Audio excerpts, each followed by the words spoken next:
Welcome to session number 2 of our coverage of Toodee and Topdee. We've completed worlds 1 through 3 so far, out of what initially looks like 5 in total.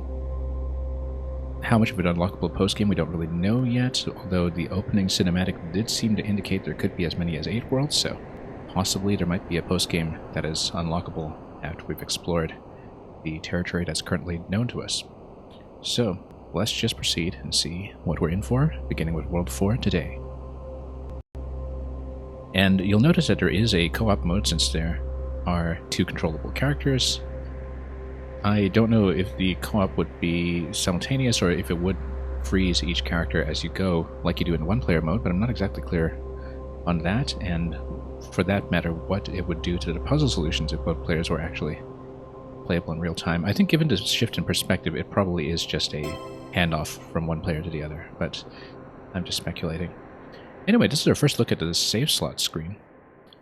So it does track your deaths, first of all, 169 so far, the vast majority probably on the bosses, and specifically the World 3 boss that we spent about 20 minutes on yesterday because I kept on getting smushed. Now, this is interesting that it tracks the bugs, the ladybugs that you've collected so far. Ladybugs or ladybirds, depending on your region. 10 blues and 2 reds. Now that's interesting, and with 12 total, because we had noticed them on the maps before, and I didn't know how to interact with them because they seem to be crawling on the walls generally. So I don't know when we actually collected any of them, or how you have to interact with them for them to count as collected. Because I don't know if I just came within range of them or did something, but I certainly didn't notice that we had picked up that many, and I don't know how many were missing. So we'll see how much of an indication there is as we complete the game for where we should be going back to check whether we need to replay the whole thing, or if it will be something a little more specifically targeted than that.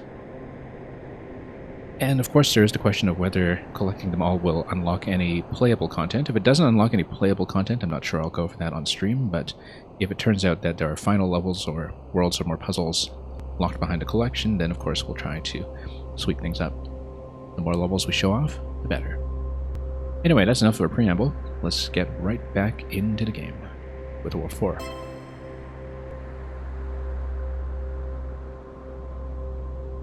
World 4. Exceptions.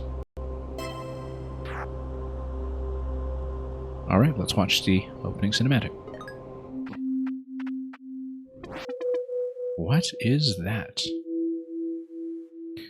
So, new buttons. Seems like some kind of a portal. Ooh, now you're thinking in portals. Maybe we can use it to get to the semicolon. So we've got a new mechanic here, where it works basically like it does in Valve's game Portal, where it seems like momentum is preserved, in that the block will gain height equivalent to the number of tiles it had of height going in, and then it will, at its apex, kind of experience the effects of gravity again. Now, of course, there is the freeze that we'll be able to do as we swap between characters, so we'll have to watch out for that. Anyway, wah. Sorry, Toodee. Anyway. And can we use those portals to get to the semicolon? Probably. So let's see. Or not.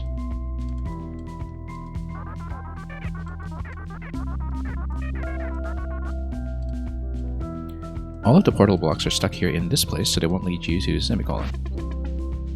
What is this place? World 4. This place is very dangerous. It's where the exceptions go. Exceptions? Things that Aleph created but couldn't find a purpose for them. Experiments that went wrong, but still interesting enough to keep. So, basically, just more game mechanics. You see portals and you think you sense a 2 key around. Now that's interesting. What is a 2 key? What is a 2 key? Huh? Stop it. Well, yeah, I guess now you're just repeating after me. Anyway, he's done. One last thing before I go. You are very close to the semicolon. Bye! Okay, let's think with portals. Alright, so we have a portal over here. We have a portal on the other side. I think that if you are in this form, you can just jump through like that. Except you'll need to put a crate over here and have something to jump on with your other companions. So what we'll do is we'll move this up like this. We will then swap. Have to get used to the buttons again. It's going to be Y button to swap. Hang on. You go through? Yes, you will. Then swap and then brace. Okay. And then just again, same kind of interaction as usual. So a little bit more height. And we are through. And then let's test the falling height. No, we can't actually because that other portal is pointed down. So what we're going to do is we're going to push this through and create a landing spot right here. And then jump around after that. Okay. There we go. And we are out of here. Now... yeah, so I actually do want to test the height here. So let's see if you go all the way back up as high. You do. From your initial point of descent. So we will kind of need to count tiles, even though we don't really have a visible grid. And... yeah, so you see that there is the blue bug that is on the wall as well. Like I said, I don't know how we previously managed to catch it in some of the other stages. But I assume this means that the portal blocks are actually pushable, which I didn't realize in the previous room. I didn't even think about that. Can they be picked up? Yes, they can. Very important. Well, that means that we need to be careful about how much height we're going to gain. In fact, the shorter it is, the easier it will be to calculate. So let's say we go 3 tiles, and then we do a 3-tile descent like this. Notice how it deactivates if you push it into an invalid or blocked location. Oh. Okay, I miscalculated by 1.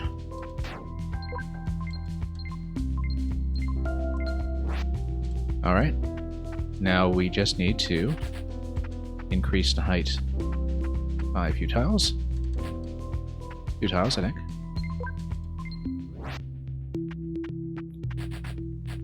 And then another 2.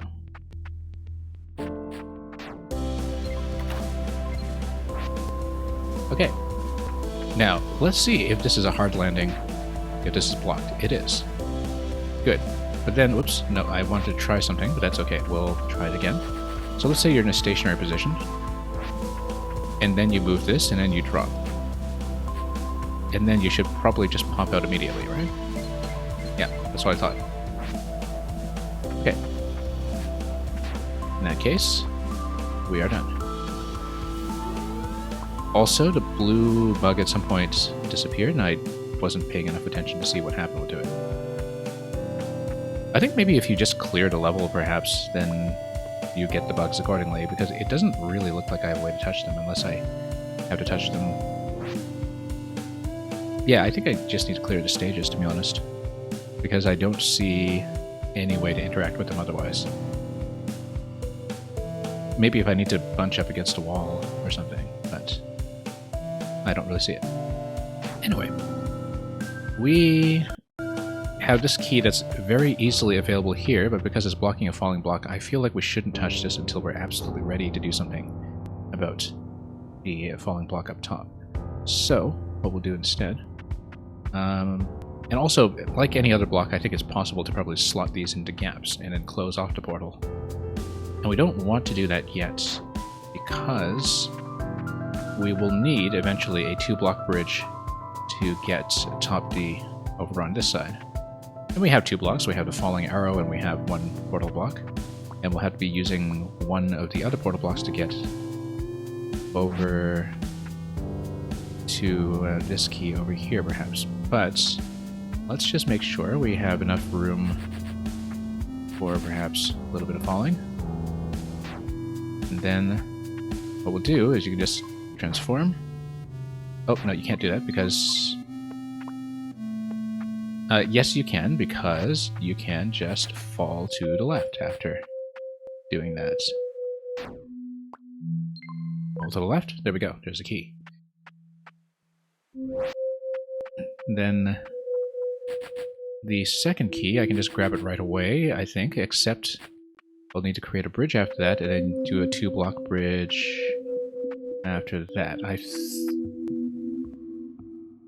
Notice how the bugs now are gone too, both of them. I don't know how they were collected or if they were collected. I still don't really have a good idea of how they work. Anyway, as soon as we swap over, that one's going to drop, and then we create the 2-block bridge, and then that will be simple enough.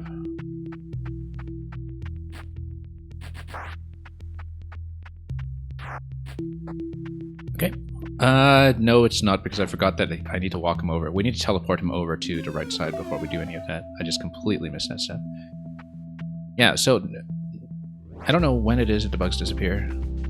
It seemed like it was when I collected the first key, but I'm really not clear about that at all. Anyway, we'll grab this key the standard way. So we need to continue to use the portals and have like a huge drop, basically, to gain maximum height using Toodee. It's pretty easy to see how this can be done, so we'll just try to do it. And do we want to drop that block now? I think we can, but before we do, let's make sure... Yeah, because we need as much height as possible, which means that we need to fall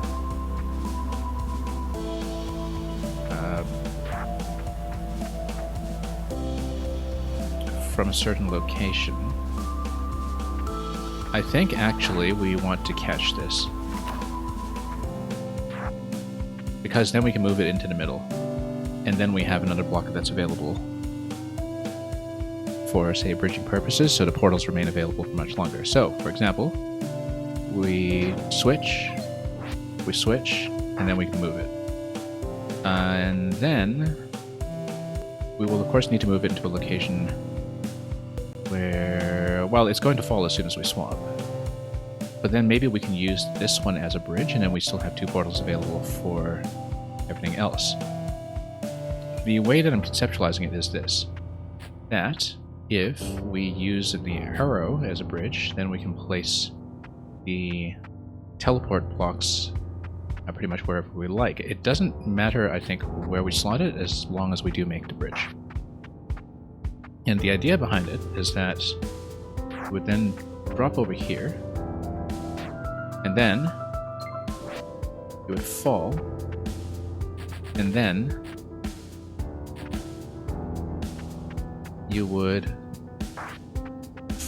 fall into this location. I think we might be a little short in terms of height, but you would fall like this, and then hang right, like that. Done. Now we make the bridge. Okay, fairly simple. So, we'll place it like this, and that should be finished. So again, don't exactly know what the condition was for collecting the bugs, but we seem to have gotten them, unless we just scattered them. Yeah, I don't claim to understand the mechanic at all, because going near them does nothing. So perhaps you just complete the level and then you just collect them automatically, but then... Oh, look at that, it flies off. I don't know why it flies off. I don't know what the condition is for that happening. Maybe it just flies off at a certain point and we have to catch it. But I don't understand the condition for that at all, and I don't know if the game is going to make that clear. Anyway, here we are going to think with portals. This is actually exactly the same as a particular momentum portal puzzle from Portal. Exactly the same. We can fall into this one. It's going to project you out, and then when you do, you just continue looping with as much momentum as you can. So, let's see. Yeah, because you just fall in again. Oh. Let's be careful with our momentum here. And then, after that, we'll really need to hang left going in, except you're hanging left from one tile up instead of having a... Oh yeah, because you cut all momentum when you swap, so that's actually a bit of a problem. Let's project like this. Or maybe you don't. I'm not exactly sure how the momentum is preserved then, because then what we should do, because I feel like when we swap, it's just going to be a straight drop, right? There we go.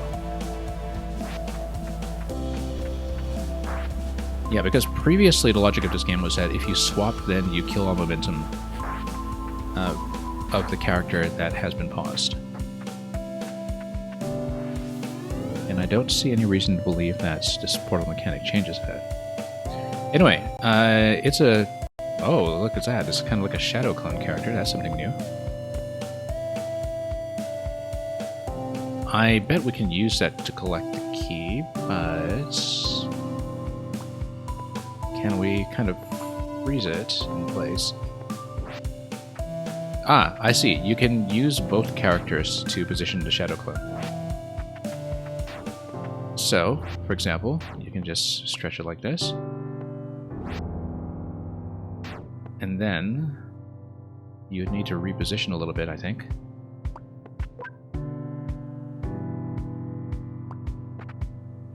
To do that, and then you would be able to bunch up against a wall like that, and then collect the second one. Okay.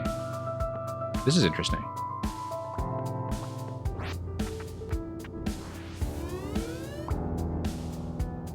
I guess I call them shadow clones because I'm still thinking of Super Mario Galaxy 2, even though it's also a mechanic in a lot of other games. I feel like there have definitely been top-down Zelda dungeons that use this cloning mechanic in the 2D series. It just escapes me at this moment which one I'm thinking of. Yeah, and then you can drop to create a slot over here. Then you'd want to walk over like this so you don't fall in. And then I want to move the block over here so this gets blocked on the way down. And then the problem is that now I need to get this character up, but then still have the block available in the pushing form afterwards. Yeah, no, I know how to do it.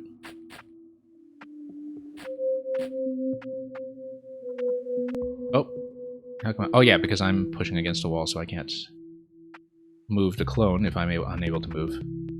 So we'll just do a partial drop. Okay, it doesn't drop. Hang on. We need to do the opposite of that. Hang on. Just let you fall in slightly and then push a little bit like that. And push in by an additional tile, except... How would we do that? Yeah, you can just kind of bump it like that. That works surprisingly well, except... Whoops! Oh, you're not allowed to touch it. It kills you if you touch it. So it actually is literally one of the Galaxy-style shadow clones. Let's not blow the whole thing up yet. Oh, you have to blow the whole thing up, of course. But then, if you position like this... Then I need to move over just slightly. And then I should have enough room to position like this. Now the problem is that I didn't really give myself enough room to move my other character. Let's move him this way. And that way we don't have any issues with interference. Now we use the Shadow Clone to push the other block back up, but we'll need to do a bit of repositioning to do that. Probably by dropping him down first, and then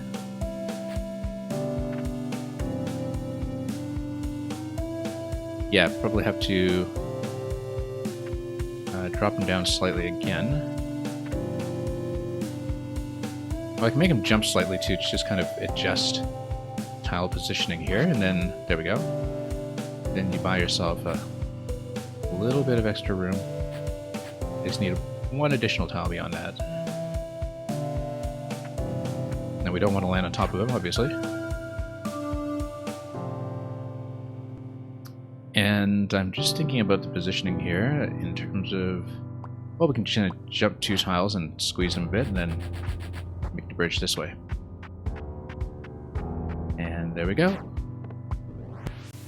And we're out. Okay. Great. Now,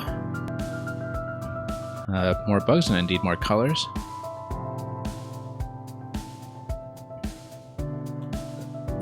So, yeah, you'll notice there's a bit of complementarity to the platforms here. Topdee currently can't go left and right, so... But if we do an additional jump here, we're going to find ourselves in a little bit of trouble, so we would need to basically jump and then do a bit of vertical maneuvering like this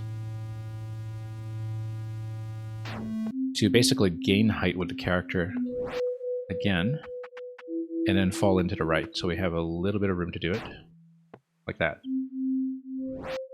And then, probably again, like this, we'll push him up.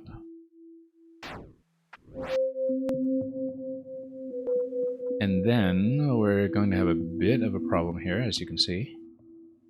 But at this point, we can just jump with my other character. Whoops, nope, missed it. Okay. I think I generally had the right idea. Again, push him down, so we can basically boost his jump slightly and go to the right. And then we just kind of walk off, I think. Let's move him down again so we have some room. And bump him up. And then, whoops, no, I was trying to jump there and I missed. Had to be pretty quick sometimes on some of the jumps in terms of making sure that you jump immediately after swapping without just walking over. It's actually trickier than it looks. So we swap like this, move up, and then swap, and then jump to the right, and then move a little bit like this, which will then allow me to just drop like that, and I should be able to get in without too much trouble. Alright. Okay, now we have to deal with the pig and the portal, but at least the Shadow Clone is out of the way for now. I feel like it's going to play a big part of the boss for this world when we eventually get to it. So there's going to be a big drop over to the portal on the right side. We have no other blocks that we can pick up at the moment. And we'll see. It's going to be some kind of pig in the portal puzzle. Probably getting the pig to go up to the key and grab it for us. And then if we do that, then the key, once obtained, is going to drop the arrow and block the fire. Once it blocks the fire, then we're able to traverse there safely ourselves. So the question is how we switch over to doing that. First of all, I'll be manipulating the pig over to the top right corner so we can drop him in the portal. I think that's clearly going to be the case here. It's going to be a little risky here. We need to get the pig pretty much right beside us. And then, there we go. Whoop. Okay. And then we probably need to just move the pig to the left and kill it. That's not going to solve the problem of how to obtain a block. Oh, no, I know how to do it. We just jump. hang on. Nope, let's kill him first. Now we just jump, head down to the portal, hang right. And then, once we break open this platform, then there is going to be a little bit of a problem with this, but then, no, there isn't, because we can just move a block afterwards. So we're going to break this open, and that's okay, because we're going to, once again, think with portals. You know, one thing we could do, too, is just... Oh, yeah, if you drop in this position, that's not going to work, is it? And you can't use the falling block, because the falling block will, of course, fall. But what you can do is...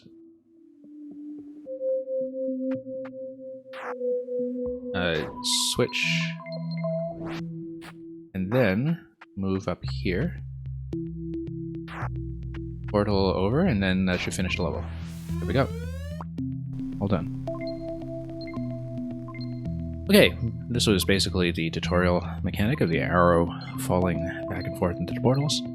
Again, no idea what to do with the bugs, and they do fly away. It seems like the red ones, you know, they just have a limited amount of time that you can get to them. I really just don't know how that works. But if we go for the key... Well, I mean, we can pick up the arrow block and change its elevation at any time. That's the important thing.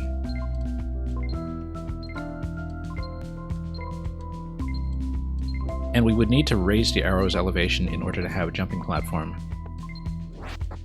Oh. Oh, no, it fell into the pit. Okay, let's redo this. I forgot that you can't just freeze it in the pit like that. Because it would fail to block. So, but if you move this by 2, then it should give you the position that you actually want. Oops, was trying to jump off of that, and we were just a little bit late. Let's bump it up. Let's bump this down one spot if we can, yeah. There we go, that's a lot more comfortable, I think. Except that'll be constrained after that. And then we'll grab that, and then that's it. How do I find this game? Netcat, this is actually on Nintendo Switch, where it's currently 90% off for the next week or so. I had it on my wish list for ages, because I actually heard about this game back when it was still in development. And just kind of through the grapevine of people who play puzzle platformers. And I was reminded of its existence because of that top-down Wonder Flower in Super Mario Wonder. Which reminded me that I still needed to look into this game, and lo and behold, it was on a 90% off sale about a week ago, which is still active on the eShop currently. And, you know, there was no way I was going to pass up on that. So, I don't know if it's similarly on sale on Steam, but I would imagine it is. I know that for people on PC, it was recently in one of the Humble Bundles as well, I think, for indie platformers. Okay, we're going to avoid breaking the blocks with the keys until we know what we're doing. Ideally, we actually want a Shadow Clone to jump up and get the key, and I don't know if the Shadow Clone will actually die. But you know what? We can just bunch right up to it, and maybe we can just jump up this way. And we can always reposition the clone. Oh, nope, that's a problem. I feel like we needed that platform to eventually get out of here. We actually do need that platform to eventually get out of here, I think. Although we could reset, but with a little bit of positional trickery, I think maybe we can solve this slightly. Yeah, because basically my jump height is going to be a little restricted here, but what we can do is oh, nope, you're trapped in each square. So we can't just reposition him that way. Hang on, let's just punch up.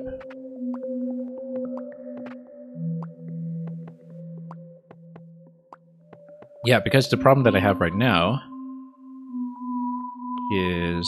Oh wait, no, we can reposition.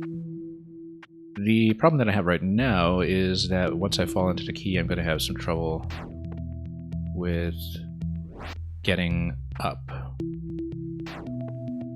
that is at all clear. Hang on, let's... Oh yeah, and I'm going to be trapped here anyway. So yeah, no, we need to redo this one slightly. Although, yeah, at this point he's going to drop it, and then the problem is that I destroyed the other platform earlier, which means that I'm not able to get up there. But we just need to make one minor adjustment how we were doing it. And you're saying on Steam it's currently 50% off, I see. Yeah, no, it's definitely at 90% off on Switch until next week, I think. And let's see. Yeah, I remember this came out on Steam first by quite a margin, like a margin of a couple months or so, and I was basically waiting for a while for it to be announced for Switch. And, because it's easier for me to stream off of the Switch than stream off PC with my current setup. But yeah, we're currently on World 4. We went through Worlds 1 through 3 yesterday. Okay, let's just not hit the platform and then we should be fine. Then we'll just nudge over a little bit so we have a bit more room. And then that will open that up and also kill the shadow clone, and then now we just platform up. There we go.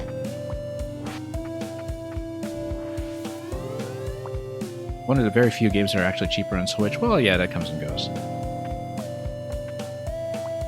It had never received a sale better than 50% off until this month, I think.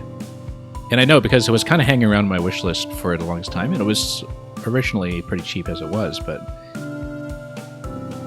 you know, I'm backlogged enough that I am pretty comfortable putting things off until I really have an urgent reason to grab them.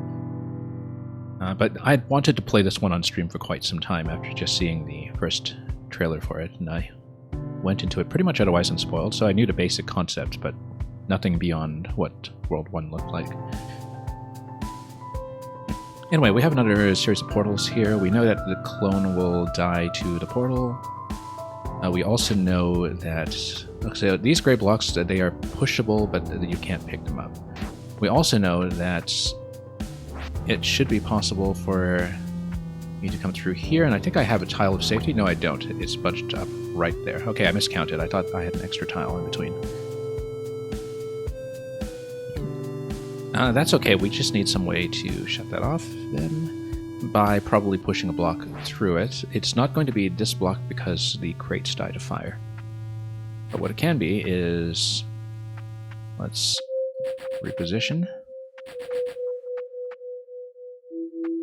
And then at any point we can just try to jump up and gain a little bit of height. Like that. Except we need an additional tile, so let me just fall in once again. And then just block like that, and then now we are freely able to go with my other character.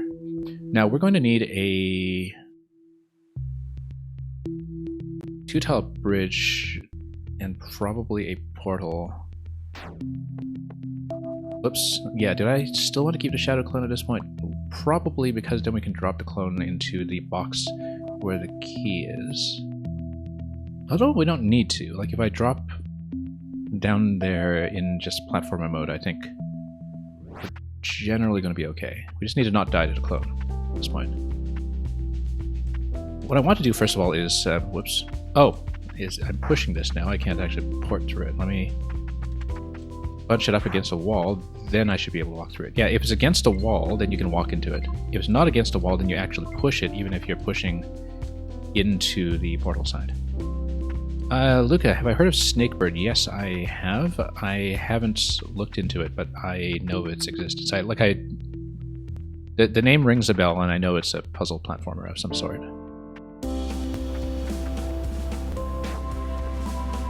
Okay, so let's go through here. Yeah, I don't really remember anything about Snakebird, but I know I've heard of it, if that's your question. So what we want to do, I don't think there's a way to bring the other portal over unless we perhaps create a bridge on that side. Which we can do, actually, because then you can walk through the left side. The problem is that you only have a 1-block bridge after that. Yeah, because the idea is that I want to create a platform to stand on. I feel like I still have to use the shadow clone for something, and that we haven't determined what that is yet. But at this point, we actually have access to this block as well, because we no longer need it to block the fire. The problem is that you can only push it, you can't pick it up, so we would need to push into it with something that is not destructible. Let's change position here, just so we don't run into any issues. The way you would do it is by swapping like this. You block, and then you swap to... Whoops. Oh, how did that happen? I guess that didn't really block gracefully. Unless I... Hang on, let's redo that. Yeah, okay, so let's do the same kind of interaction as before. Let's just make sure we push this into the fire. But we can reclaim this block, I think, after we have pushed into it.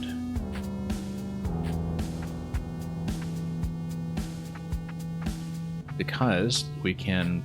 Whoops, no, we don't want to do that. Yeah, because I guess maybe it doesn't fit anymore. Let's try this again. And we'll jump a bit just to equalize the height. Okay, so it actually dies to that. That's interesting. That it died to that position.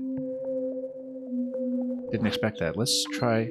Okay, that's fine. You can go through here. And go through here. Can you pick this up? Yes. So we don't need to clone, I think, if we have this many blocks available. Particularly if we push... Yeah, because we want to basically drop the other one down and have something that I'm able to jump into. We might still need a shadow clone for this, but we'll see. And yeah, Luca, I totally don't have an account on Epic. I know that I miss out on free games and such because of that, but I'd rather have things integrated on Steam. Generally, I find that if something's on Epic, I just need to wait a little bit. Because, you know, too much of my library is kind of centralized on Steam right now. Let's take a look at this. But yeah, thanks for letting me know about that anyway. We'll definitely have to look into that at some point. Yeah, there are definitely games that have released on Epic that are still exclusive to it for a while, but, you know, everybody just kind of understands you just need to wait a year or so and you're okay. Like this one Star Trek game that released last year, Resurgence, which was kind of like a narrative adventure game, I think, that was Epic exclusive. Now, as for this key, so we need to create basically a way to carry portal over after having dropped a previous one. So the only way to get out of here is to have a portal available in this position. And we need to push the portal basically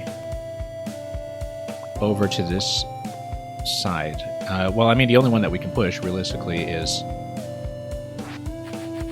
Yeah, I think we actually still needed the clone, looking at this. Yeah, so you go into the portal this way, and it's blocked on the other side. You can push into it. That's a very important distinction there. And again, you can actually reclaim this block afterwards. You can't block with the crate, so the crate has to be the bridge. That's the best use for it, I'm pretty sure. And then you can push into this position.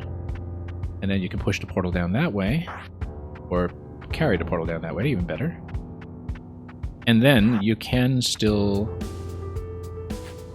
again,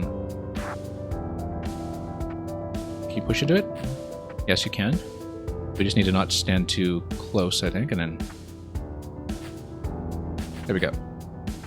Yeah, because there was a bit of a tile offset or something in the flame that was in the top left, and I think that caused some problems earlier.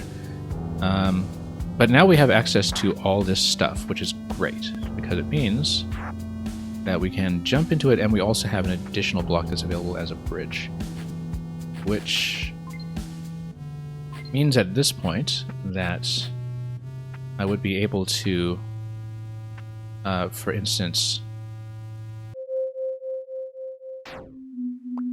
enter this,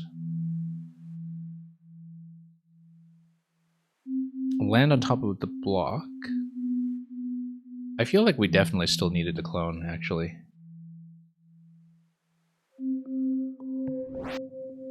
But we'll try to think about this problem without clone first to see what we are missing, and then we'll see what the clone can actually do to help. Because so far, everything except the crate is still available, essentially. And so I don't know if we wanted to do something previously to reposition it. Thank you so much for the follow.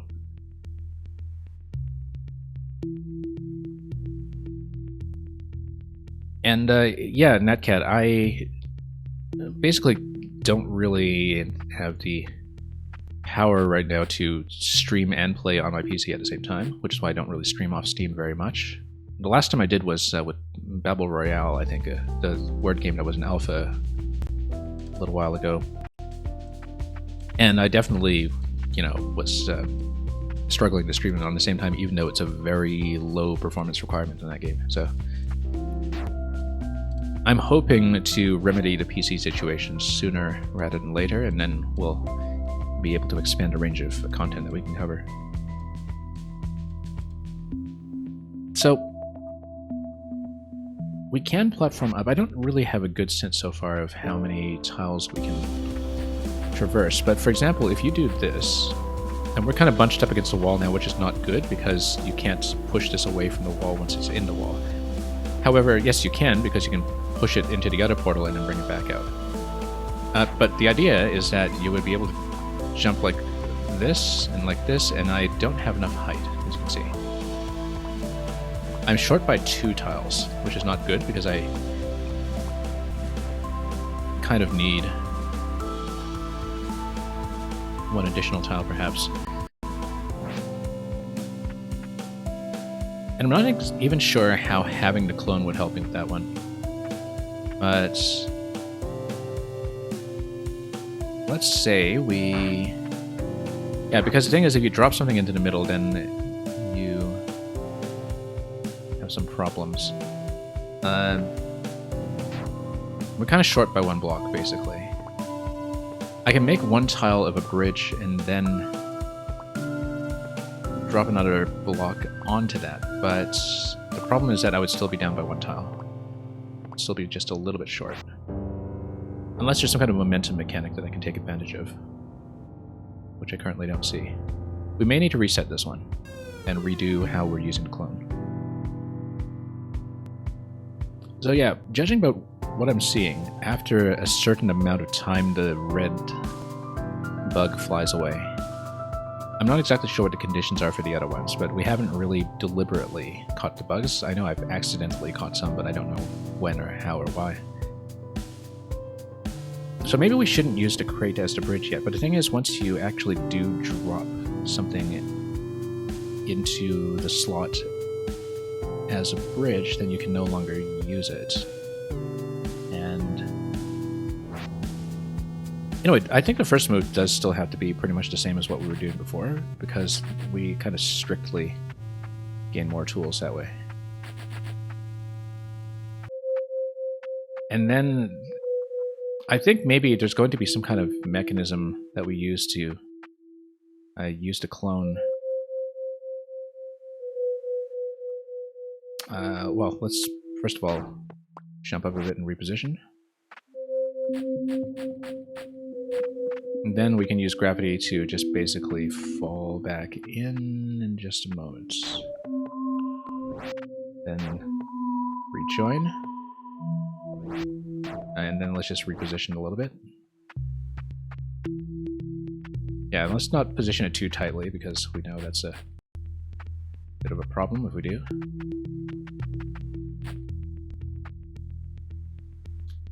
And then we will, once again, just rejoin and try to gain an extra tile by jumping. Okay, there we go. Okay, that's safe, good. So we have the clone alive. I think I'll actually want to trap the clone for the time being, just so we don't get into too many issues here.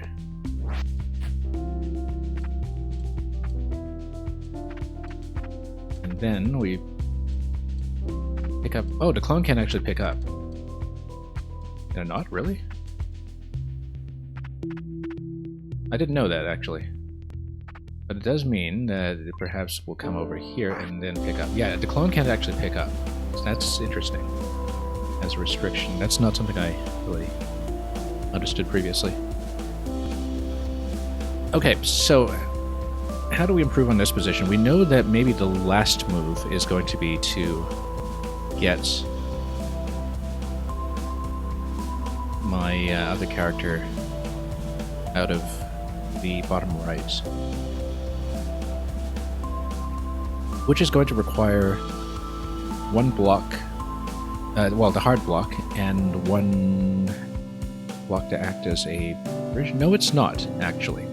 Because instead of using the hard block to block the flame, you can use the portal block to block the flame and then jump into it that way. So the hard block will act... well, either the crate or the hard block will act as the final bridging mechanism down there. So yeah, it was actually redundant to have that extra hard block. So we do in fact have 2 blocks that are available as a bridge if needed, I think. Now the issue is how to create a platform that would allow, for instance, the clone to jump up to the key in the top left, because we basically need to create... Well, we need to create a 2-tile bridge and have somebody jump up there. We need 3 blocks available to do that. The way to do that is to create a bridge using the crate and... I don't know if that works. Whoops. Let's walk into it so we can just reposition.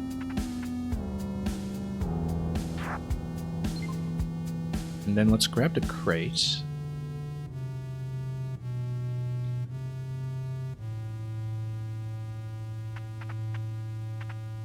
Yeah, so eventually you use 1 block as a bridge, 1 block as the portal, and then what? I'm just thinking about whether there are alternatives that would allow me to skip one of the bridges. We'll have to think about that. Because it definitely feels like I need 2 tiles plus a block to get the key on that side. But then how do we do that? Because...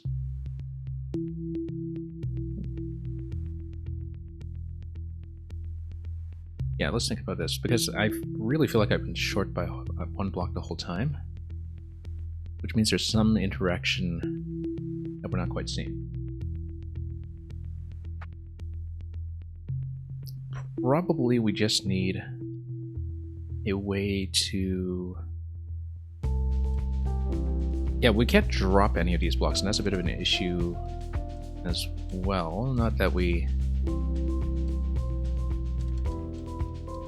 have a good way of doing this. Oh, I think I see. If you have a block in this form that has not yet dropped into the slot, then you can jump on it. What that means is... no, I don't know how to do that. But,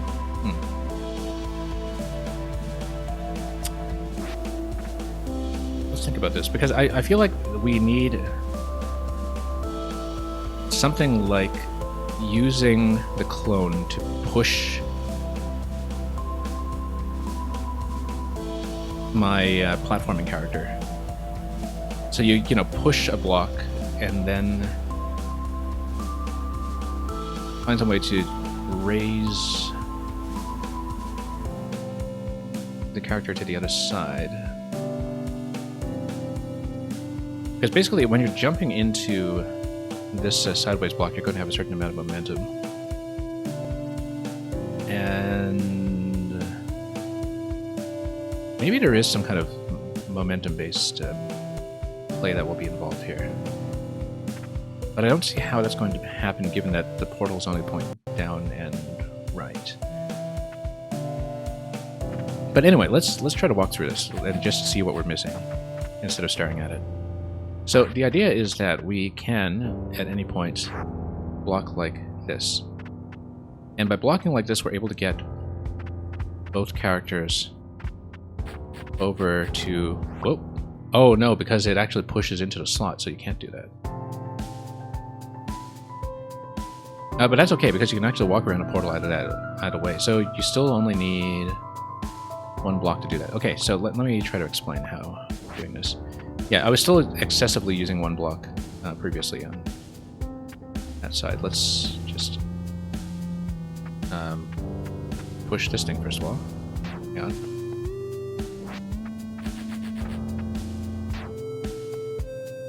And move down and then jump. Develop a certain fluency for some of the repositioning mechanics after a little while.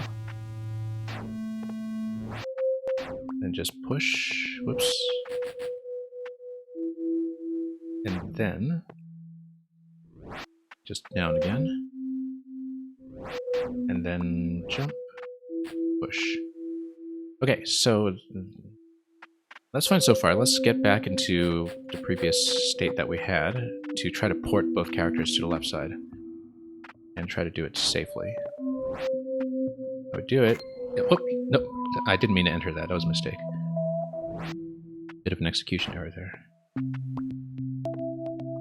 Okay, let's do this again.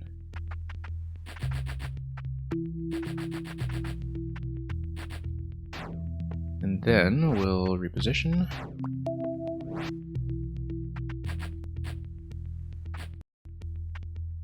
Okay, and this time we won't walk directly into it. What we'll do instead is we'll pick up after making the bridge. We're not going to walk into it. We're going to pick up.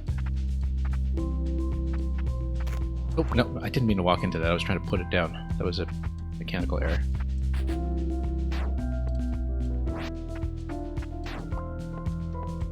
I feel like this method is still going to be down by one block, though.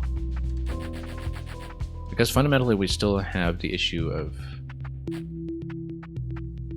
crossing the bridge if one block has already been expended. And I don't see an elegant way around that yet. Because no matter what, I think the best thing that I have right now is 3 blocks available. Like one portal block, one hard block, one crate on the left side. Maybe not even that, in fact. Because no matter what, something is going to be expended as a bridge in the right side.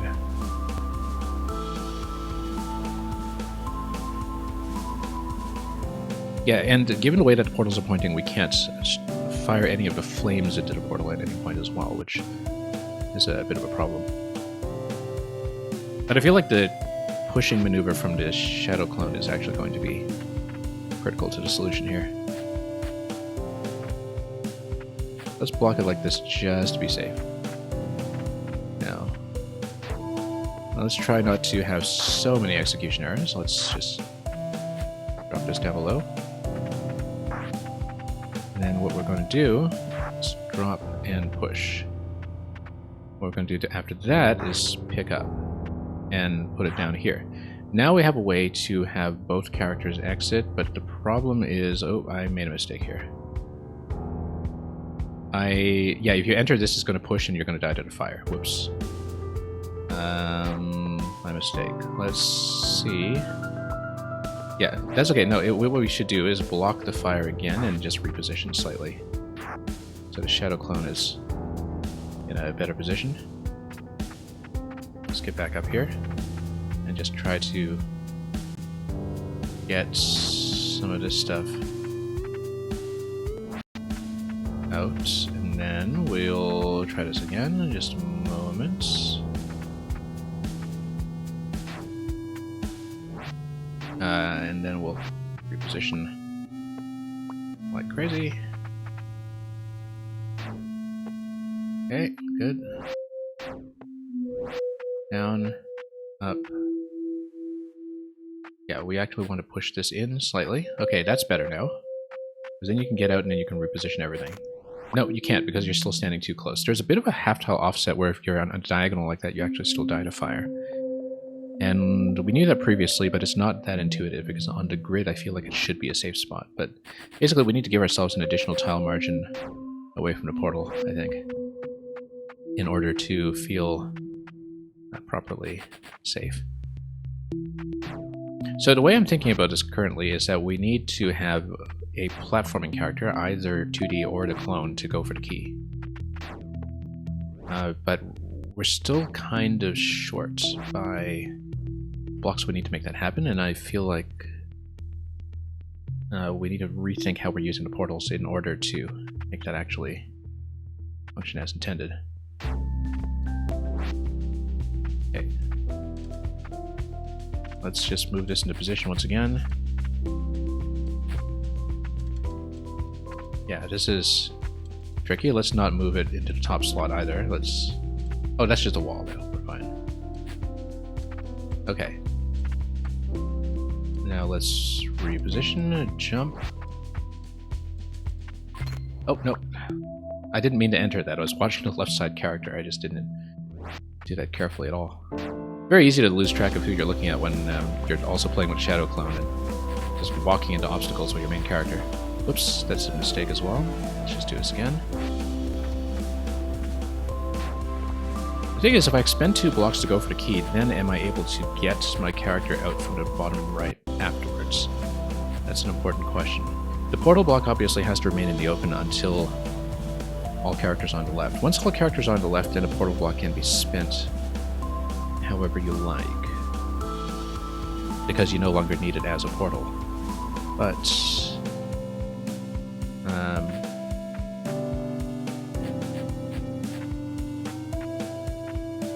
realistically, we're going to run into a little bit of trouble with that idea. Reasons I'll get into in a moment. Yeah, let's move it further tile like that. Okay, that looks much safer. Now what we're going to do is we're going to... I wonder if I should actually walk the Shadow Clone to the right side, in fact. If I trap the Shadow Clone on the right side, then is that able to do anything for me? In terms of positioning? I don't think it is. Because right now I don't see what we're using the clone for after a certain point, unless it's going to give me like that critical extra tile of height or something for the interaction I'm looking for. But we will see. So we can move crate to the left, we can move crate to the right here, we can get the hard block. Actually no, we have a problem right now, because when the hard block is bunched up against the left like that, we can no longer move it out of there. So that's going to be a dead position once again. Let's try it. Yeah, very easy to unthinkingly make some mistakes that we know we shouldn't be making. Okay. Okay, so what we want to do at this point is once again move like this. Move the portal block out of the way and move it way out of the way. So it's no longer going to be so much of a problem. And then what we can do is move like this and punch it up like this.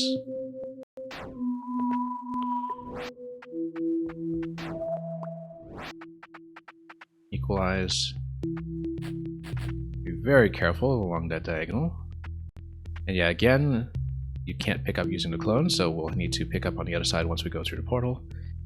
So now we can get all 3 characters to the left side, and we can get into a state where we have still only 2 blocks available. So the question is, do we have a way to get 3 blocks available on the left side? And if we only have 2 blocks available, then what must we do to actually reach the key? Because that looks like it is going to be a little bit of a problem. Unless we can find some way to basically... Yeah, because we know we can make a bridge on the left side. I wonder if we can actually use the clone to block the fire or something. I don't think that makes sense. I don't think that makes sense at all. But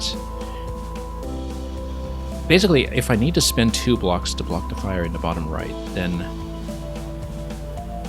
how do I have 3 blocks on the left, given that we can't recover the bridge? Well, we can have the Shadow Clone jump off of one particular block.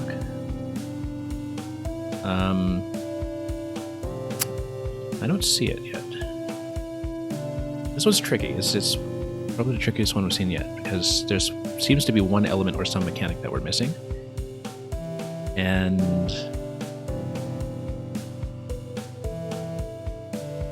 I don't know what it is yet. Or maybe I'm just miscalculating that we actually do have the tile height I needed if we just use 2 blocks on the left. Maybe I'm just totally miscalculating it.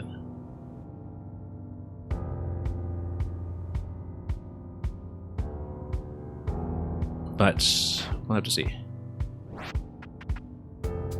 Anyway, we know that we can move this.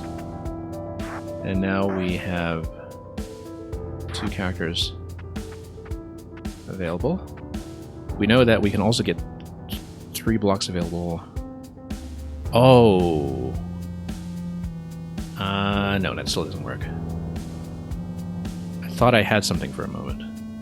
Where you could maybe block the flame, jump off the block, and then... But then that still spends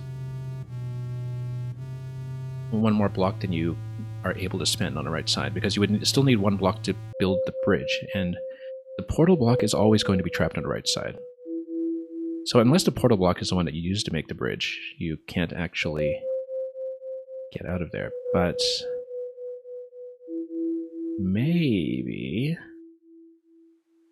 But we don't care if the clone is trapped on the right side, right? So maybe that's the critical thing that we're missing here, is that if we can swap the clone over to the right side and then have it do some kind of object pushing over there, then we don't care if it gets stuck in that position. We also know that if the crate is destroyed in a fire, that I think there's a bit of a delay where maybe it does momentarily block the flame, but I'm not totally clear on that. Maybe we're just totally off by a tile calculation here. Okay, anyway. So we know how to build like this. Oh, that's a mistake. Let's not push it into an irreversible position just yet. We don't want it in a corner position. What we can do is we can jump up a few tiles.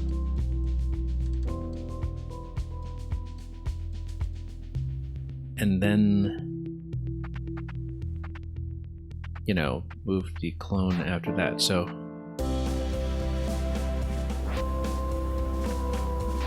hang on. Let's just move it.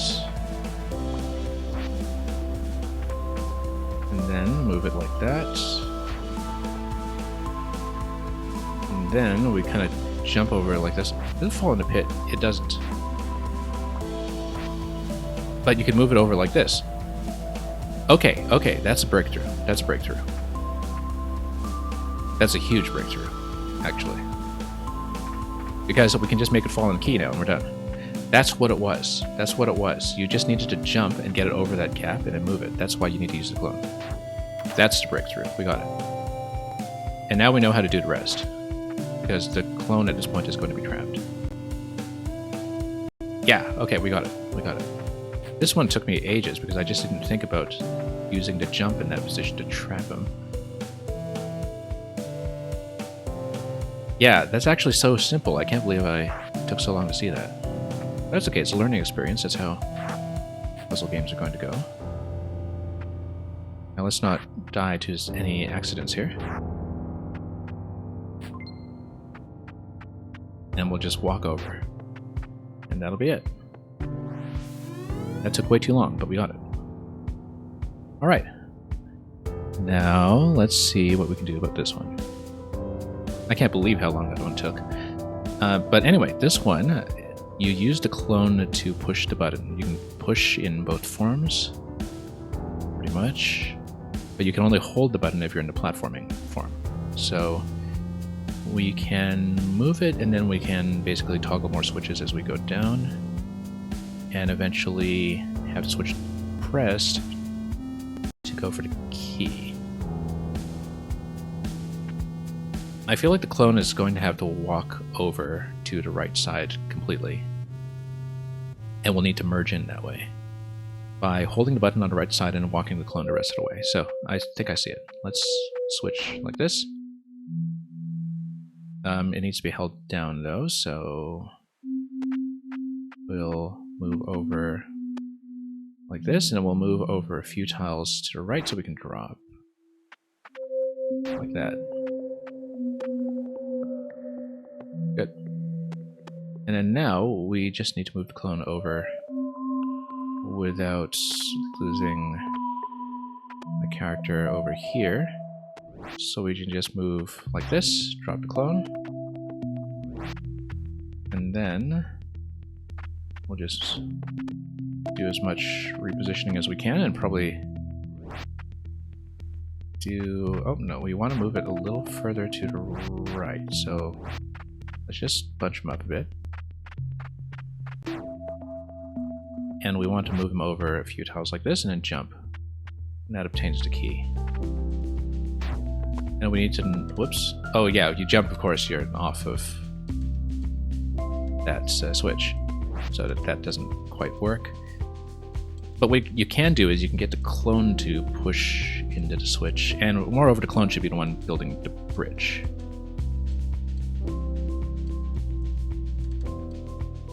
And then you can walk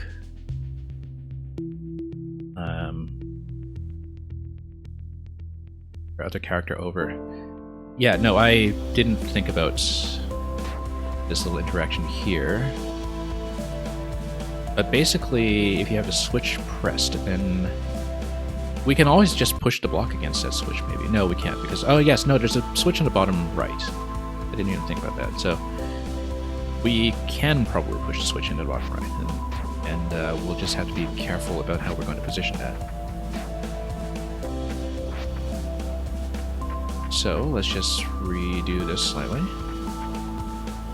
Just need to press his position a bit. And then let's just walk back a little bit. Hang on, let's think about how we'll reposition slightly. Just condense, there we go. Move him to the right, now we can go. And then, moreover, we can push the block down to the switch. That'll push it. There we go. And then it will stay pressed while you're in this form. And yeah, actually that'll work just fine. That'll work just fine. You get the key. And now you push the block. You can't pick it up in this form, so you actually have to push by wrapping around it. That's okay, we know how to do that. We can just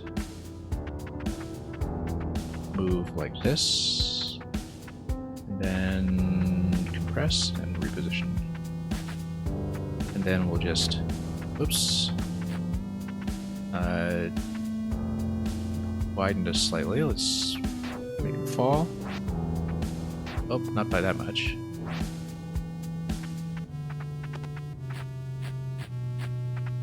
And then, whoops, that's one block too far here. Let's just jump like this. And now the trick is to not run into the clone, which is easier said than done. Because he's going to be a problem for me once we get into that spot there. But that's okay, we'll try to bunch him into the... Oh, no. Oh, that's risky.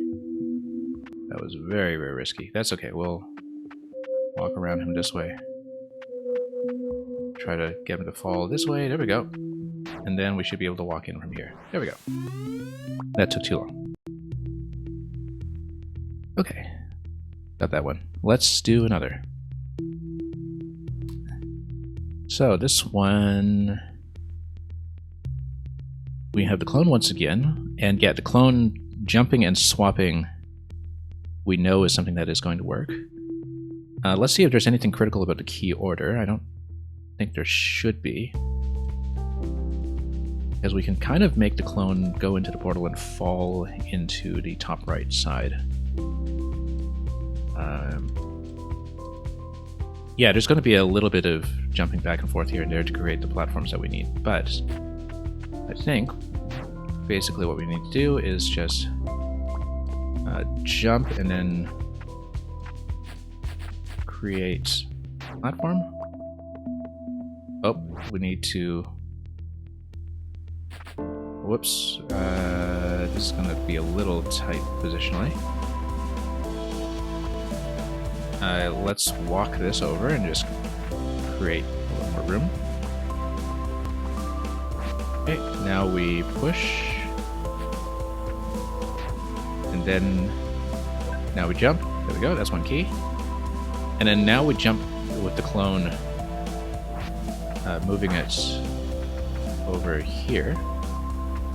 We'll do the top corner and fall in when we can, like this. We should be able to jump like that. Good. Now this is a little bit out of reach, but then that's okay. We can walk over like this. And then walk over to this key. We accidentally dropped that crate, which is not good. Because I feel like I did in fact need it.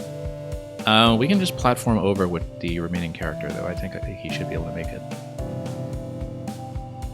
Rather, we'll be able to make it if we use the clone to push the crate into position. So what we do is we drop. Let's condense. And then we'll just go like this. And then, oops, he's stuck. And then we'll put this in position here. And we can just jump again to just give you a little bit more room. And there we go. I actually wonder if the bugs, now that I look at it, are a speed threshold where you have to clear the level in a certain amount of time before they fly away. It might make sense for them to be a speed challenge, basically, if you know the solution well enough to just execute it cleanly. Yeah, because look at how quickly that goes, right? That's really quick. So it looks like it is a speed benchmark. So unless, like I said, unless it unlocks more playable content, I don't care too much about playing for speed, so we won't worry too much about that for now. Because they look like they're basically speed medals. Now, if you, jump up to the platform, is going to knock out the whole column. So what we need to do is we need to position both of the platforming characters simultaneously. and then land them both at the same time and jump up to the keys at the same time before the platform collapses. Now the problem is that in order to do that, we need to get the clone character up to the top left first and probably get him well out of the way.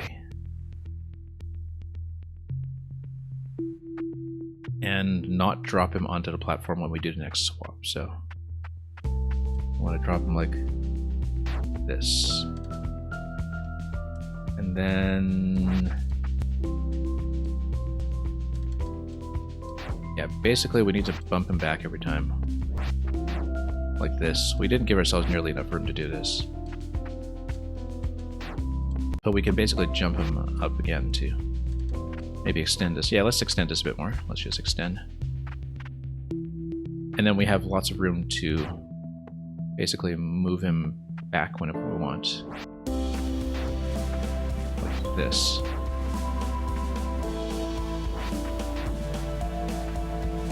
Okay. Same idea here. As long as we don't break the platform prematurely, we're okay. So we just do the same interaction here to extend the distance that we have. Just move him back so he never jumps onto the tile before we are ready.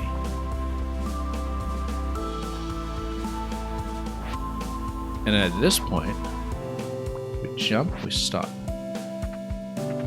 Move him like this, except he's going to fall in a little too quickly. So what we want to do is... yeah, because the tiles are going to crumble pretty quickly, so we need to do like a really quick swap, I think, where we grab that key and then jump up and grab the other key, and then swap... oh, I missed. That was actually the right way to do it. It is a little time sensitive, but you do have a small window to do it, instead of trying to jump up simultaneously.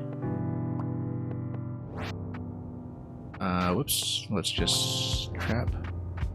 That actually is the right way to do it. We just weren't in a very good position with the character on the right side. We need to have him basically falling a lot closer. Oops. Hang on, let's redo this position here slightly. And then, wait. Move down like this. Move like this and stretch.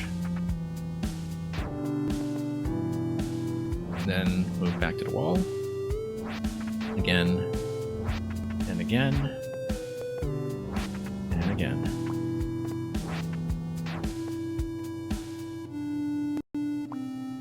Then again.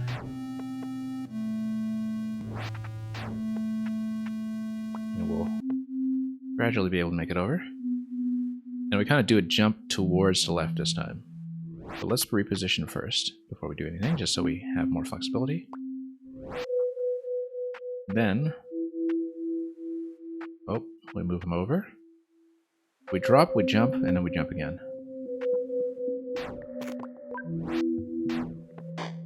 There we go. That's it.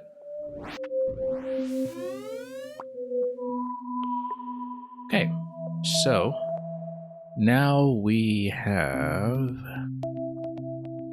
another situation here. I'm glad that I kind of learned the hard way this idea of swapping the clone onto an isolated square earlier, because that's a technique that's come in very useful ever since.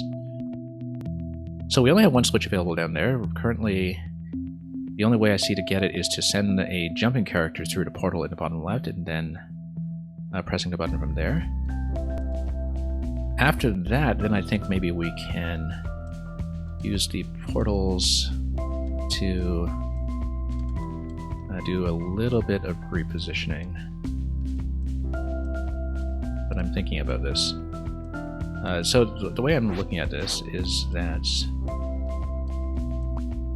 if you jump through here, whoops, over here, eventually what you want to do actually is drop the clone down and have the clone push the button, except we need to get the crate over to the portal, perhaps. Actually, no, what we need to do is get the crate or at least some kind of movable block. And one way to do it is just to place the falling block such that it's going to fall across. And then we can push that in position, perhaps. Like if you put the crate here, it should actually go across and have enough momentum to do so. We can move it further up if we're not sure, and then it'll go all the way over.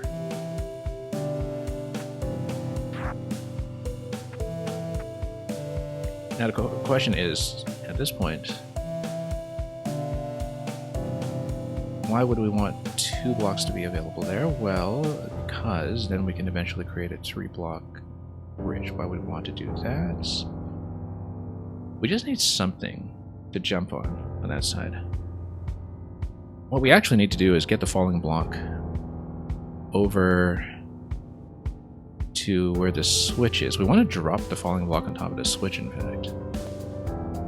Which means that we don't want to take it too far, but we can always freeze its position and then cut its momentum and drop it after that. So what we can do is we'll run over here. And then that's down below now. And then the falling block is going to fall over, and we want the falling block to basically get over to great. Oh, it's okay. We swapped it into a bad position.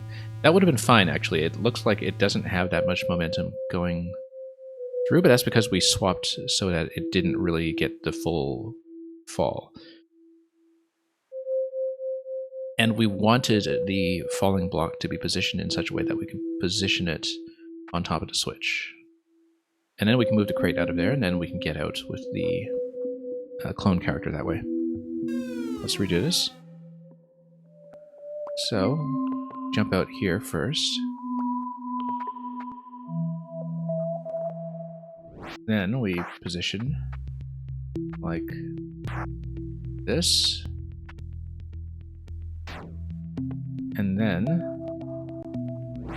we position a little higher like this. Let's do this again so we have a little bit more room to work with. We press the switch. Oh, that's way too far. That's okay, because we can use the other character to push. Whoa, it's just standing way too close for comfort. That's okay. We'll move this, and then the switch will fall. Good. Now that the switch is down, we can push like this and create a platform for the clone to get the key. And we can trap the clone if we want. No reason not to, and then we can just use portals the rest of the way to send our other characters into the right position. Link in time, we're doing great. We're still on World 4. We got jammed on one particular room for way too long earlier, and I missed something simple. But we're getting a little further. And much of the way through World 4 at this point. I think it's 20 levels per world. Obviously, as you go along, the puzzles do get more complex, and the worlds have been taking longer and longer. But we've been learning a lot of new ideas. So this world is basically the portal world. So you do get the portal mechanic. So yeah, we can grab the key, but as soon as you grab the key, it's going to create lots and lots of fire. We don't want that yet. What we do want is to compress over here and get this out of the way. But then we needed to push this in a position where you're able to enter the portal, and in order to do that, it has to be against some kind of wall. We do know that the crates, even though they do get destroyed by the fire, they do temporarily stop them. But we can also do a 4-stack this way.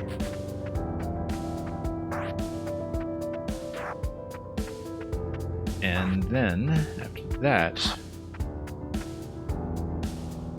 well, let's check something first of all, which is my jump height. Not able to get this key just yet.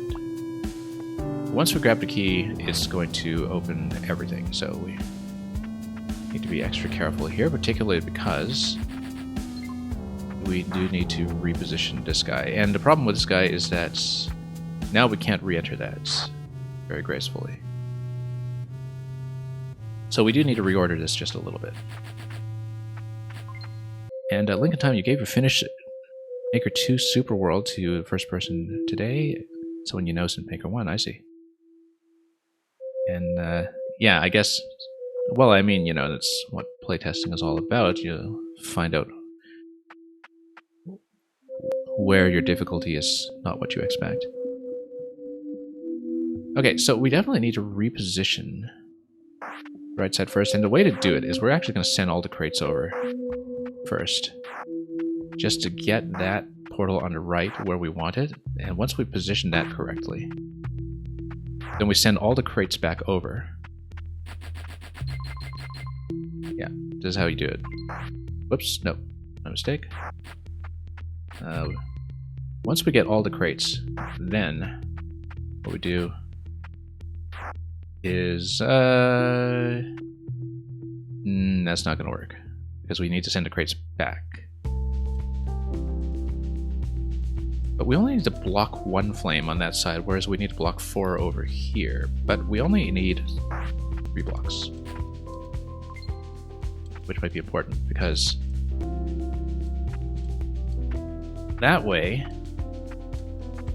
as long as you are able to get back across... Yeah, the problem right now is that we don't have a way to get my other character over. Yes, we do, because we repositioned this portal. We let him enter, and then pick it up again on the other side. Yep, no, this is the way to do it. So, here's how we will do it. We will position this here. This should work. Now we jump through. And then, now we take this, put it against a wall, go through this way. Now we create a platform to jump on and not into. Oh, too high. Looks very risky. And edit. Is it? Link in Time, you also realize a small error in one of your levels because a 50 coin is unobtainable. Like you have to ground pound, but there's a semi-solid underneath. Oh, interesting.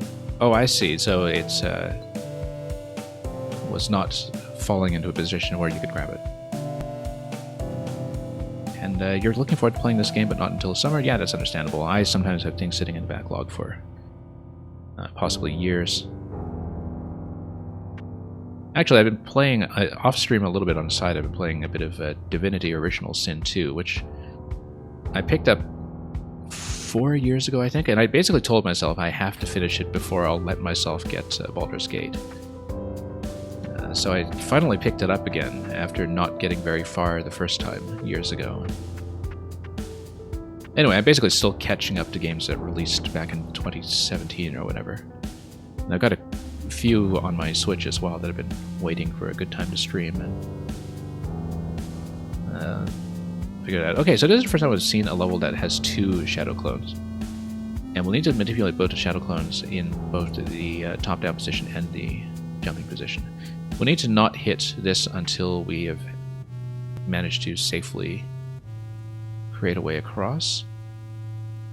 The way to do that, of course, is to have a falling block act as a brace, but the falling block cannot make contact with the blocks down below because the falling blocks actually do destroy this.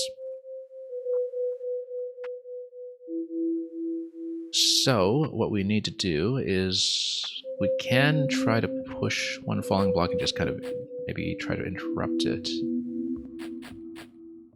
I feel like we do need to use 2 at some point. Yeah, notice that this is a bad position because now you're unable to get the other one out the slot. And we'll need to use both, I think. The reason this is bad because you can't pick anything up with the clones, so you basically need to do the maze up top, purely in top-down mode, in order to... Actually, maybe not purely in top-down mode, because you can get them to fall in position. Let's redo this, though, because we don't want to bunch it up against a wall. We can basically get everything to fall by a certain number of tiles. We need to, first of all, put them in the same column. That's important. Because then we can get them to fall by, like, 2 tiles. Like that. And then, after that... Well, the problem is that we might have to swap. No, we don't. Then we can push like this. We want to be careful here. Maybe bunch them up slightly if we can.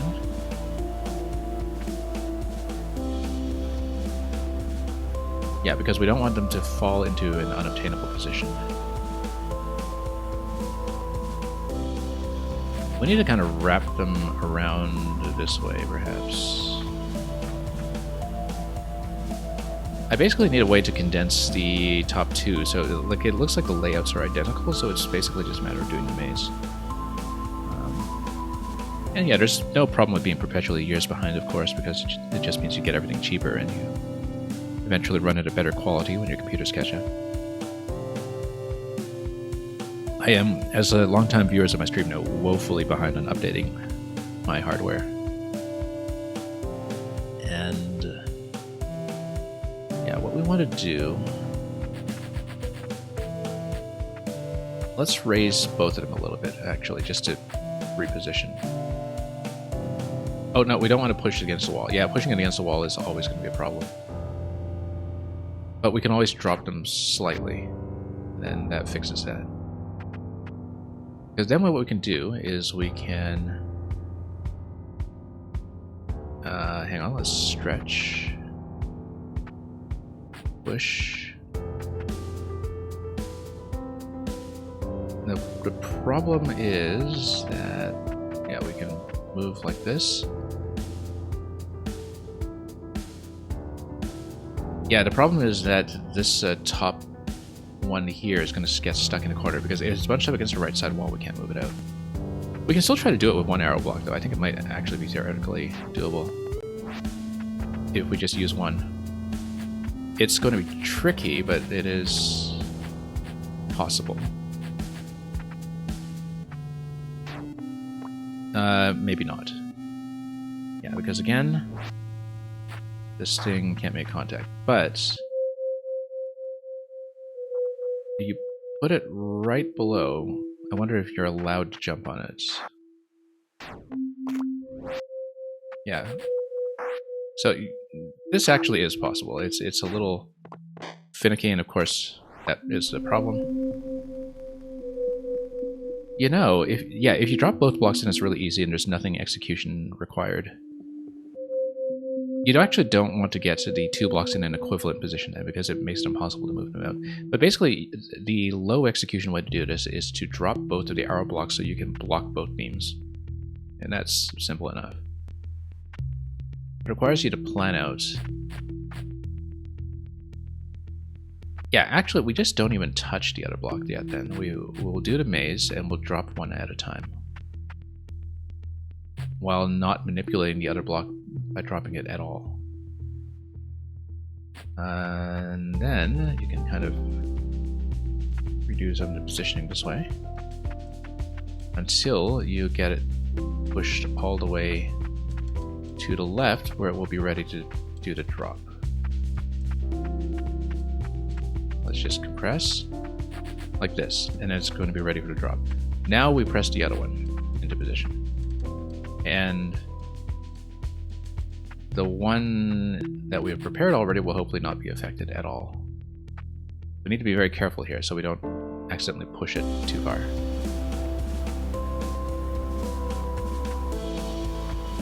We might be in bit of a bind here with the top one. Because did mess that up slightly. But then you push like this, and you can kind of get them out of sync again, and that's what you want to do. So just desync them slightly, so this guy's trapped and doesn't push to get a block in a position where you can't afford to move it. And then you whoops, need to position like this. Okay, no, we did this the easier way. And you just drop both at this point. But you need to get ready to pick up one of them. Okay, because then what we do is we just push both like this. And we'll try to trap the clones so they're not going to be a nuisance. Okay. Because they are going to potentially run into me here. I think we just have to deal with this by, at all times, just trapping them as much as we can. Yeah, we'll just walk across like this. And then... yeah, the problem is that I need to move them to the right and trap them like that, because I want them to be to the right of my other character. Like that.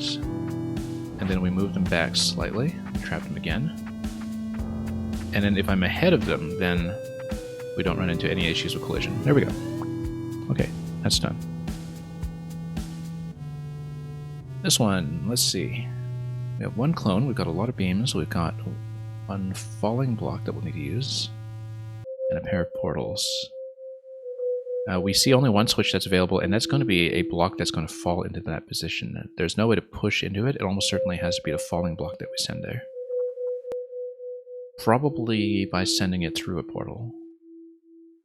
Or even just pushing it in position, although that might be tricky, given that we can't pick up crates using the clone. What we can do is we can try to get my... well, we can try to block this first and go around it. And then once you're here, then we can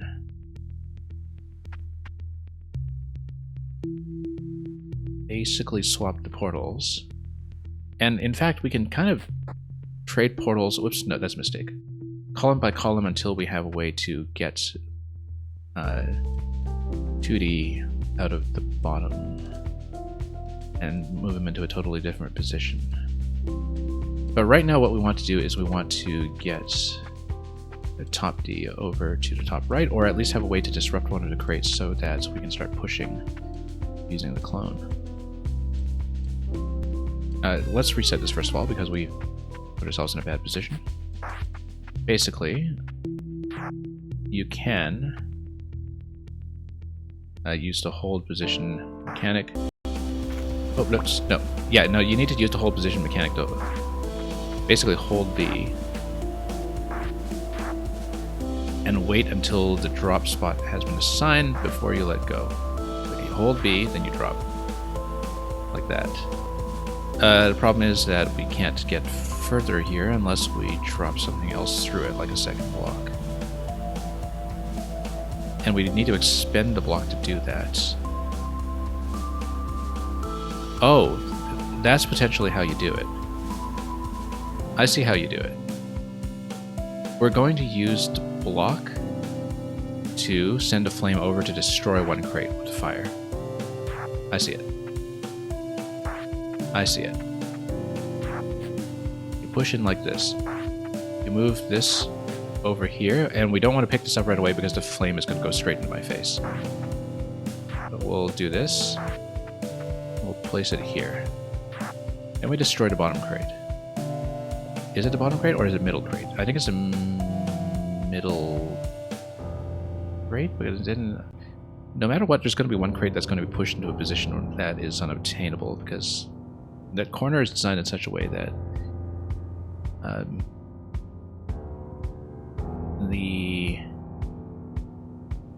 arrow might be a problem. Unless you destroy both crates, but I feel like we only want to destroy one for now until we know what we're doing.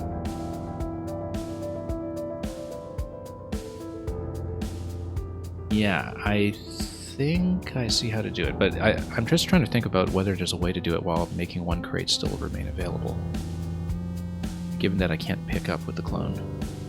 But anyway, the idea is that we'll eventually want to move the arrow over to the left, which means that we actually don't need either crates, I think. Once we press the switch, it just opens the gate, though.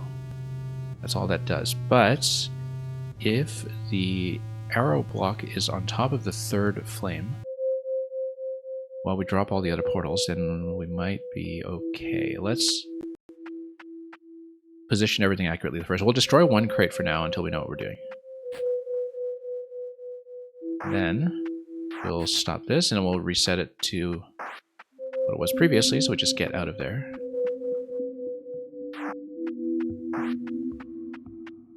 And then we'll just move everything out on this side.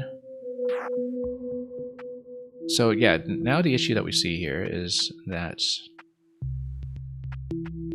I'm able to grab the arrow, but then this block is a dead block. That's okay, I think, because we have enough room to push the arrow the rest of the way without switching into platformer mode. Let's reposition slightly. Oh, need to reorient ourselves a little bit. Let's compress. Not like that, obviously. Need a little bit of room to move. Need an additional block here. There we go. And we'll just condense as much as we can when we can. I'll need to...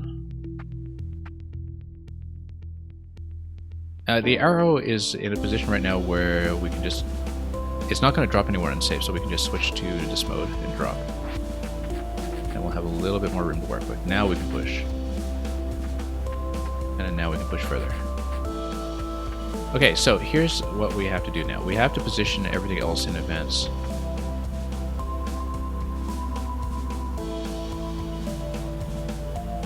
And the flame facing right is going to be a bit of an issue because it's going to make the other portals shoot. But then the priority right now should just be blocking off as much fire as we can. We don't want to use this one, we want to use this one. And then we'll just place this here for now. So we drop into the correct position. Nope, I bumped into that. No, I forgot to hold B, so we have to restart this. Anyway, yeah, because basically you need to hold B to not move the character while you rotate a box into place if you are in a one-row gap like that where everything is a hazard. I just forgot to do that. But anyway, we know how to do this at this point. Position, whoops. Position. Yeah, I think it does not matter whether we eliminate one crate or two, because no matter what, the other one's unusable. It's probably easier to execute, in fact, if we... Oh, whoops. We don't want to do that just yet. Let's get everything out first. And just move this.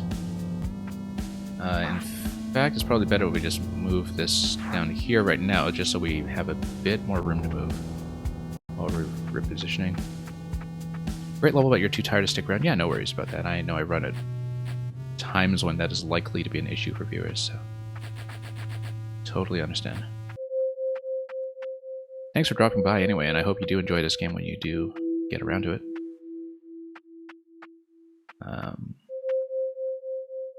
Okay, let's reposition a little bit like this, so we have some room to move. And we'll try to condense once more. Alright, let's reposition. Oh, wait, let's be careful here. Yeah, we should just drop that.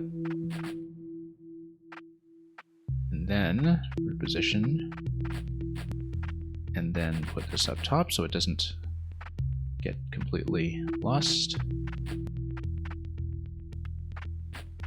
And we'll get ready for it to drop in a bit. Let's be very careful now not to lose everything. Yeah, it's very well designed in a subtle way when it comes to making sure the clone's interactions are kind of out of the way once the arrow is in the correct position. So now we block off until... yeah, we don't want to pick up until we know what we're doing, obviously.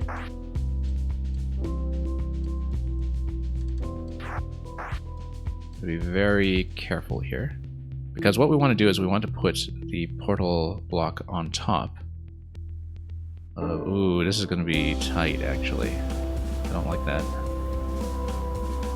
Because I want to jump into it, but I'd have to jump into it while the falling block is falling into third position. But if I'm in platformer form, that's actually really difficult to control, potentially. So I might need to rethink this. This might not be a good idea. It's a little too execution heavy to really be the real solution.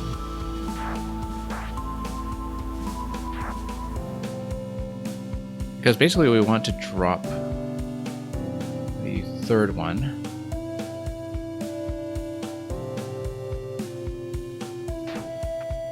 And then, yeah, no, it's way too tight. It's not going to work.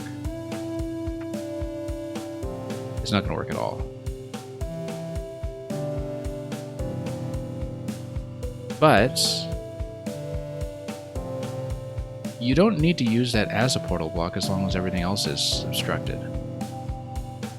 So if we just use both portal blocks as blocks, whoops, I made a mistake. Again, I just pushed into it.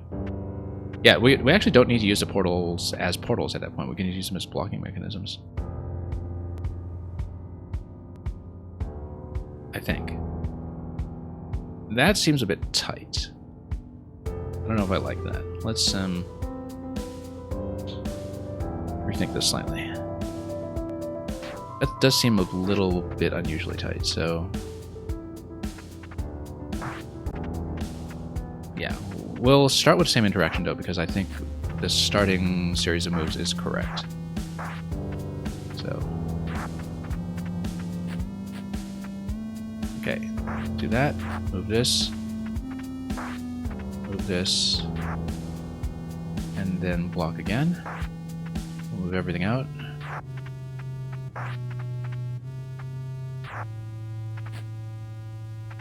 And then do the whole sequence here where we have to get the arrow. Oh, nope, nah, too far. I have to do a full restart.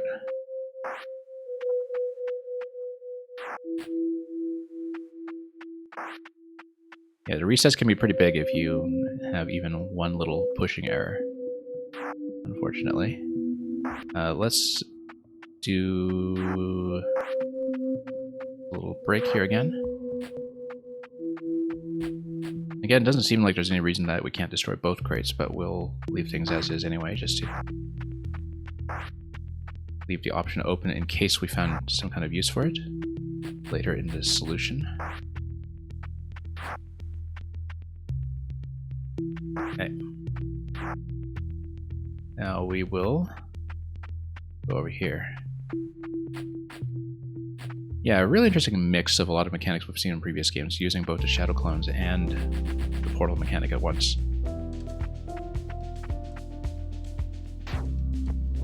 You can definitely see where this game wears its inspirations on its sleeve, and that's not a bad thing.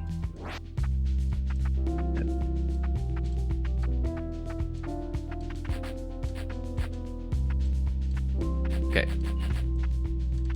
Let's move this down. Moved it quite efficiently this time. Now we need to figure out what the setup is going to be to get my platformer character running. Do we use one portal as a bridge? Or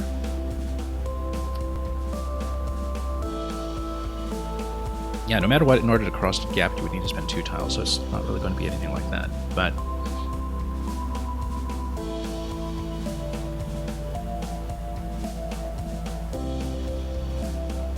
I feel like it is still going to be... Well, you would need to use 1 block as a bridge. And then that's okay, because past that point I think you might be able to safely traverse. But you only block 1 flame at a time, which is a bit of an issue. The way I'm looking at this is that, okay, let's have this go into the flame, because that way it doesn't project more flames everywhere. If you create a bridge, then you can...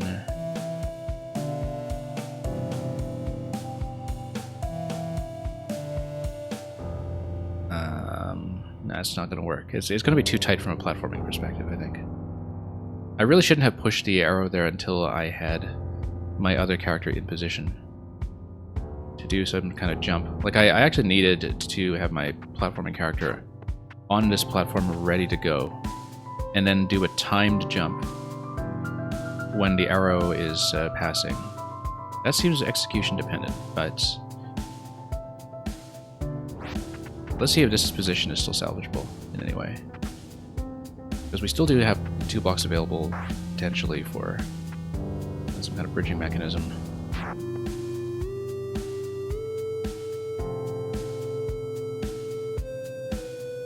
In general, we probably don't want this to be sitting on flames. Oops, wrong button. Let's drop this. Let's hold, and then, yeah, because when you're facing up, you can't see the outline for holding, which is why I was probably thrown off a bit earlier. Here's the problem, is that if you stand on the bridge, you can't actually grab the block in a safe position. So that's not going to work.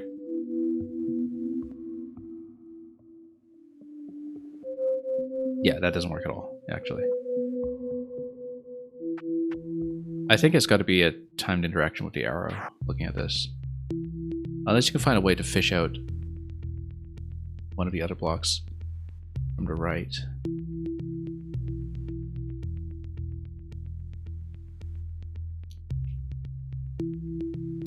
We'll have to think about that, because it looks like we just missed a window of opportunity.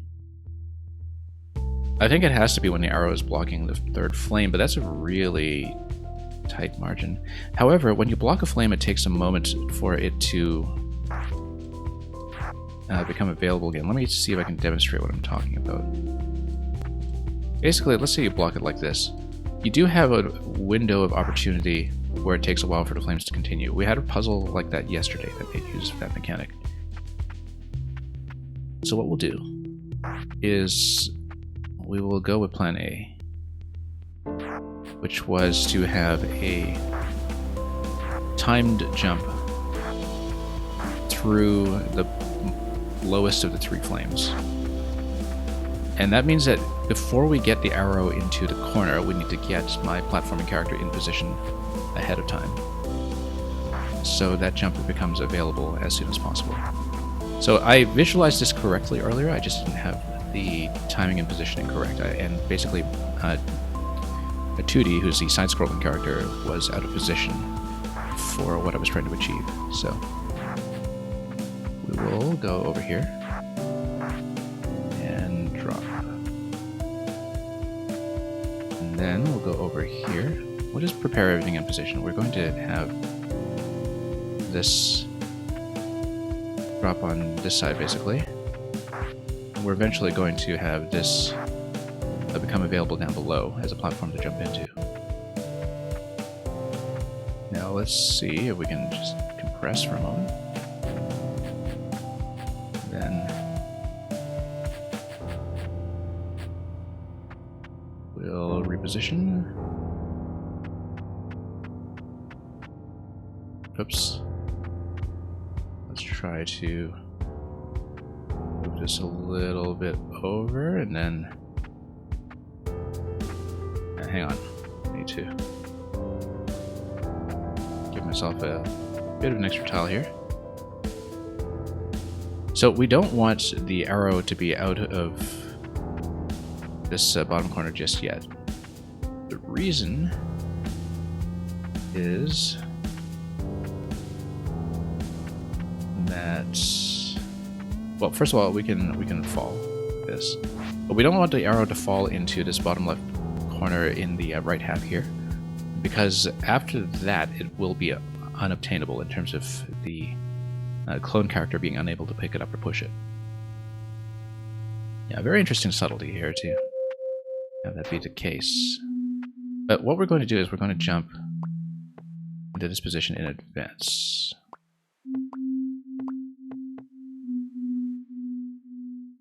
And now that we're in this position, we can start placing the other platforms accordingly once we get the arrow up in the right place.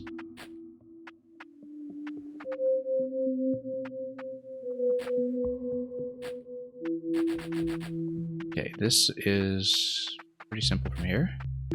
We get the arrow in the right place. Now we place this block without letting go of B in the wrong place. We pick up, we hold, and we... well, let's move left first of all. Pick up, and then we hold, and we drop. You have to watch the outline when you're doing it. So then it's going to be a timed jump once the bottom flame gets blocked. Oh, that was not right. That was not right. It hit the switch, but I was... yeah, that seems way too time sensitive to be the case.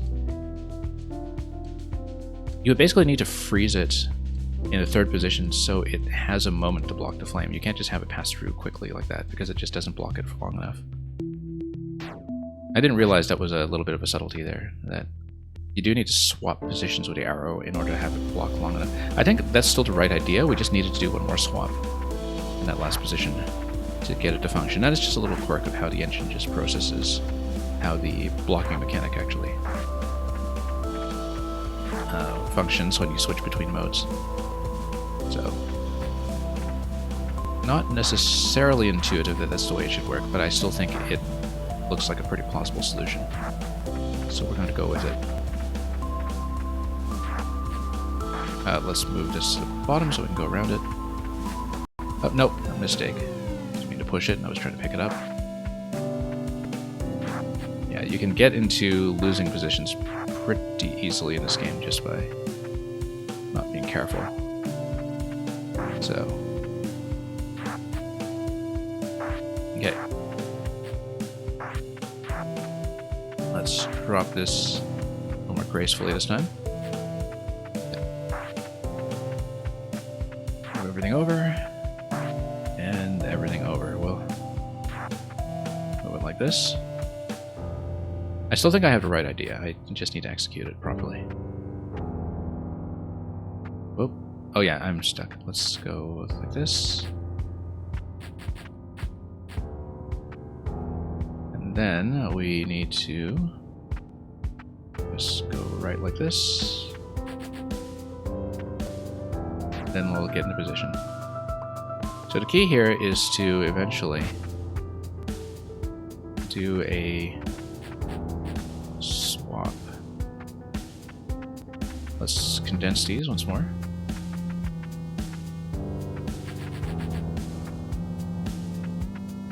Oh, no. It walked too far. Yeah, simple execution mistakes like that are a big, big reset, and that's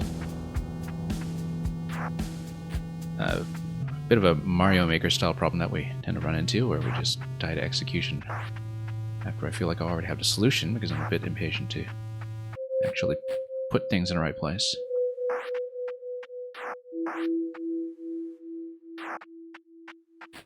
Okay, now let's go back here.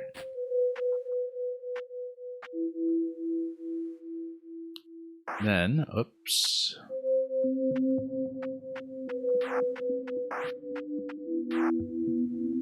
Okay, that's done. Let's get the arrow in position once more. Yeah, amazing how much complexity it adds just to have the clone be unable to pick things up. It actually adds quite a lot to the game as a mechanic. Okay. Yeah, and we can just jump into position. So we're going to do the same thing, except we're going to sort of swap in gracefully this time. Let's move everything where we want it first. Again, very easy to die to execution mistakes here, so let's just be very careful. And okay, now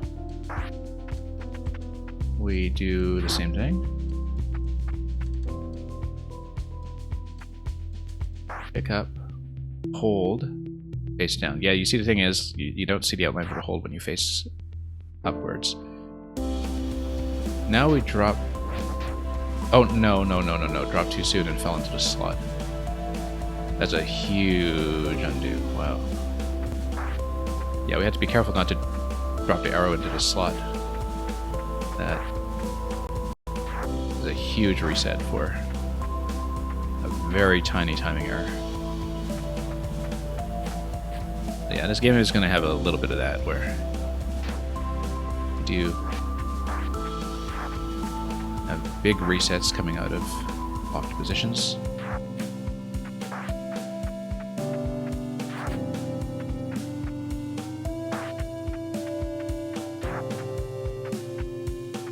And, okay. Yeah, that's why for block puzzles specifically, like the Sokoban style block puzzles, you typically will see some more graceful reset mechanisms, as I was saying. Thinking specifically of games like Baba Is You. Because a push in the wrong place can really set you back. When you have puzzles of this complexity, it's kind of one thing to have something like a Zelda dungeon, which is fairly easy to reset room by room, because, you know, the block puzzles aren't going to be that complex, but certainly for something this elaborate, the resets are very much felt.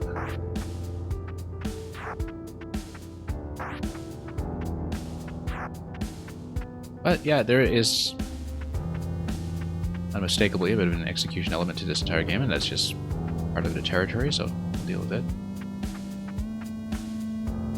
Oh. Let's just try to get my vertical position sorted out here.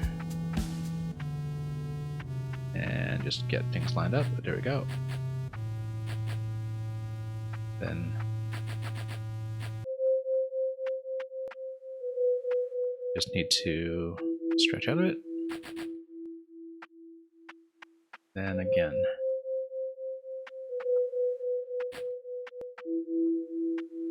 Then yeah, that's fine. We'll do that. Then we'll jump.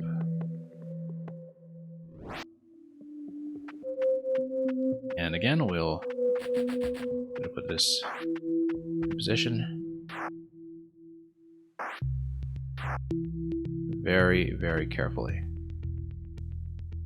Actually, no, we don't want to do this until we push the arrow, because we need a lot of flexibility of movement with my Mr. Green there. Topdee, as it were. Okay, now we can position this. Hold, down. Now we drop, but not in the slot. Now, the thing is, as it's dropping there, does it block? It doesn't block. Because if it's right on top of the emitter, it doesn't block. Yeah, so that's the problem, is that it actually doesn't block when it's right on top of the emitter. It has to be a block away from it. So this method doesn't work. So this solution is actually kind of a bust. We've been trying it so many times, too. And it just does not work. Because the window of opportunity is way too small, basically. Like, it gives you one flame. That is a window that you can use. That's not nearly enough. So what do we use both portals and use one of them to create a bridge? Then if you use one of them to create a bridge,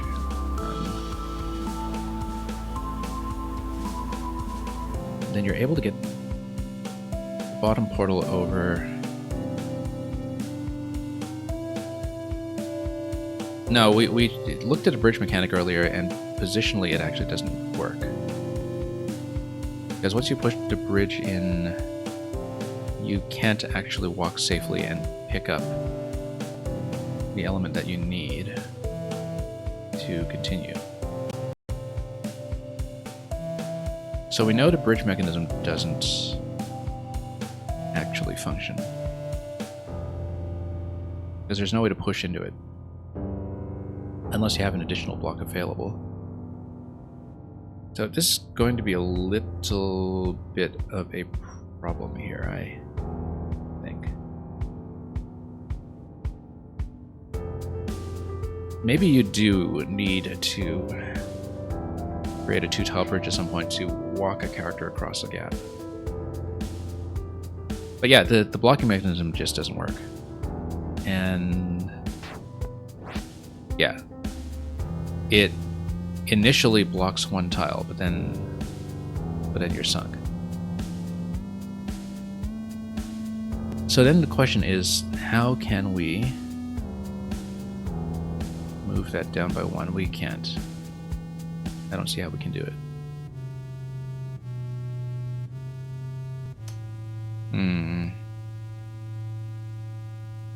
If we had an additional block available, what could we do with it?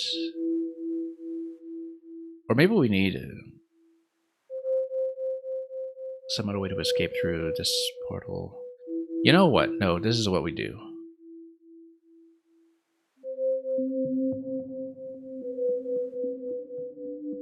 Well, fundamentally, we need some portal block to go into the bottom right safely, or be accessible from the bottom right, even if it is through a jump.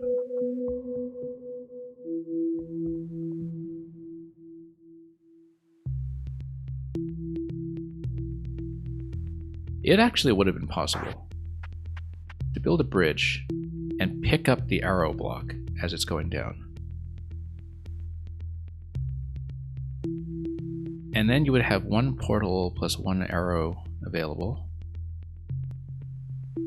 That doesn't make any sense at all, actually, because this would expend one block on the bridge.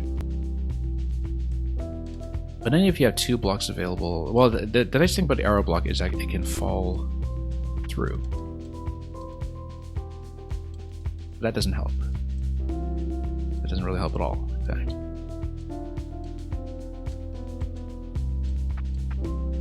Yeah, this is going to be a problem.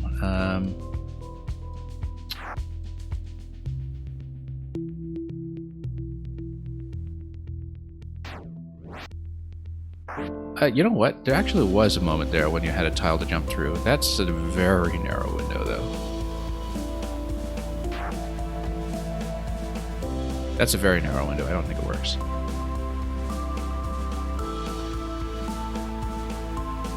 Yeah, because I wanted to have like a one-tile gap there that I could just jump through, but the flames are way too fast. I just don't think it works. I don't think that solution makes sense at all. What we actually need is for the clone to fall safely onto the button, not the arrow block. But in order to do that, we would need the portal to be in the right place. And to maybe have the clone cross the bridge. But we can do that because... Yeah, no, I think I see a different method. The clone is able to jump into this at any time, and then you can make him fall. Like, you can jump into this sideways portal. And you can even jump into the vertical portal. In fact, you just place it here. You can get the clone to jump. And you can reposition. So the question is there a way to get the clone to fall safely? Well, the only way to do it is if you are able to place the portal block on top of the last flame. That would require you to have 2 other blocks available. Yeah, I don't think this idea necessarily works, but it's something that we should consider, that it's possible to reposition the clone completely. And if you reposition the clone completely, then you're able to have a block pusher that's on the left side, just not somebody who can pick up. If you have a block pusher on the left side, then you're able to obtain an additional crate on the right. But only if you create a bridge, which is, again, going to be a problem.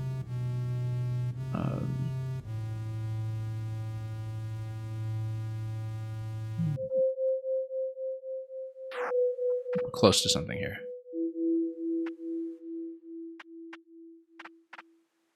Anyway, let's... we always need to blow up 1 crate. I think that always has to be the first move. Because otherwise the clone is completely trapped. Yeah, if we can get a block to... If we can basically escort 1 additional block to the left, then we can use it as a bridge, but currently I don't see how we'll do it. Unless we have the falling block in a position where it will fall into a portal, but there's no portal that will receive it vertically, so... But we can always push the falling block into a portal, perhaps. But the 2 tile gaps make that infeasible, I think. Basically, we're short by a block, and that usually tells me that we're missing something pretty critical. Also, notice that you can just carry this, and that when you're holding it in the air, it still fires flames, but the flames don't actually make any contact. They just show you where they're going to go. Maybe that'll eventually be relevant to something like the cloud mechanics or something, but for now we will leave things as is. And just rethink some of our existing processes, because let's say we block this.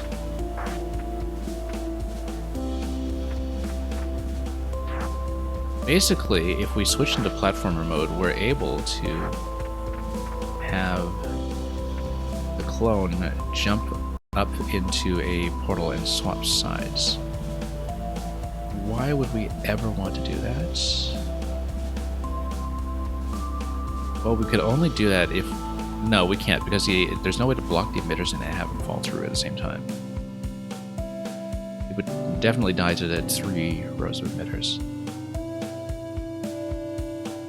But here's how to get the additional crate. Yes, I didn't think about this, but there is a way to get the additional crate, which is we switch into platformer mode.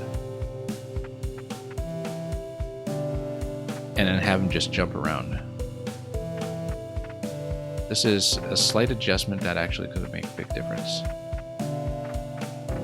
Just have them fall to the right.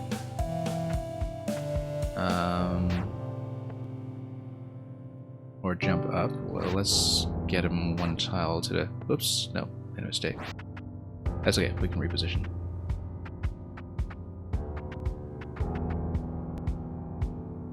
But I need my platforming character to basically go left a bit. And then reposition.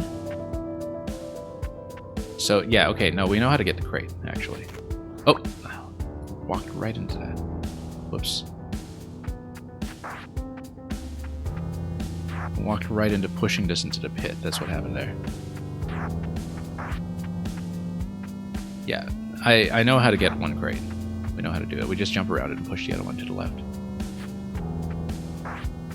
So if we have an additional crate, that actually gives me a lot of flexibility, potentially, because possibly we can use that to make a bridge. And if we do make a bridge, then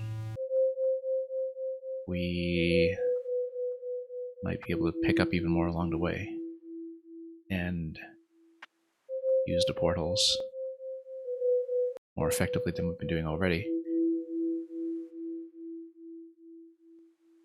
I actually don't know how we'll convey the crate across even if we do manage to use it though and pick it up. I still think it doesn't do much for me. But anyway, we'll... Whoops. Nope. Hang on. Let's move this guy up. And move him up, I said. Let's not use this one. Let's use the other one. So we don't have the beam deflecting everywhere. Let's move this way out of the way for now. And move him up this way. Actually, no, we need to stretch out a little bit with the platformer character first, with Toodee down there, so we have a little bit more room to maneuver. And then we move to the right, and then we push out this way. Okay, now we know how to get the crate. And we know how to use the crate to stop the falling block, potentially.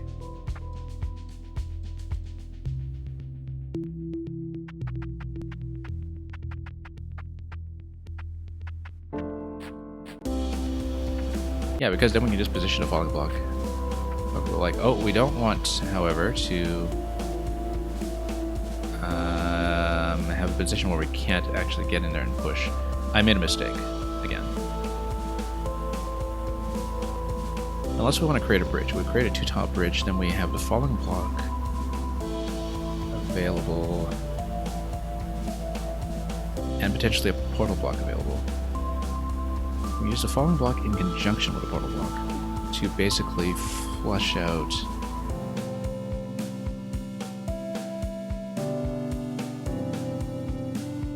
my other character down below. Maybe. But we'll eventually need to get the gate going. Falling block always has to be live. It can't be used as a bridge or anything.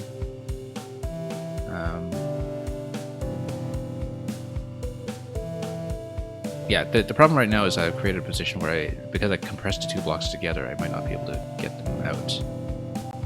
So I shouldn't have pushed them together like that. So we create a bridge. Let's say we use...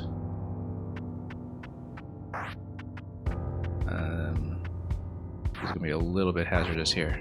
But we'll have this block available here as a blocking piece, once again. Let's say we do this. This is almost certainly wrong because we have too few blocks to work with and we no longer have a portal that we can use, but... yeah, because then we still have some issues for bridging mechanism.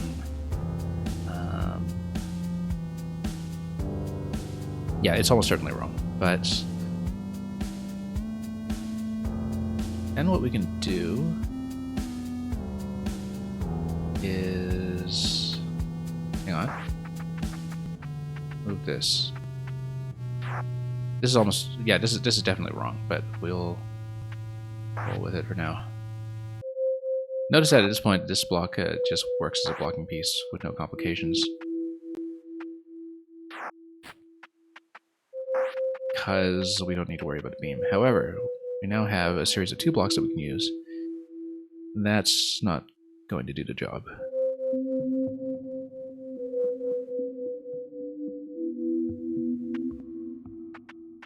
We'll eventually need this to fall back down anyway, to go to the switch.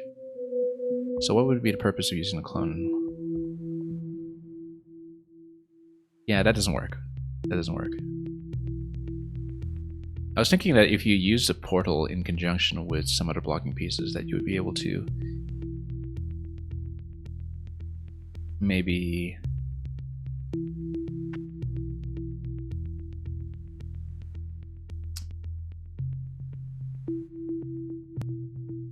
yeah, no, that's not gonna work. We've been on this one a while. I like that everything's been getting quite a bit more complex. But yeah, we still need a way to basically get 2D out of the bottom left. It has to involve a portal, I think. And it has to involve getting a portal into position using a bridge.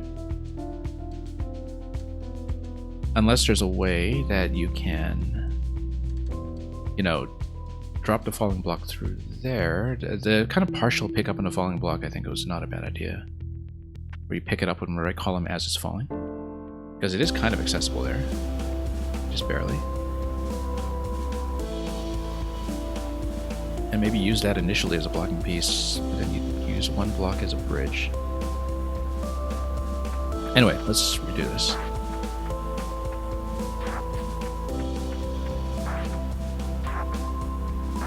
We're probably overthinking something and just missing something really obvious, but it's usually the case when we're on something for long enough. Dying to a lot of execution mistakes along the way. So like I said, we know how to get the crate, but it doesn't seem useful at the moment.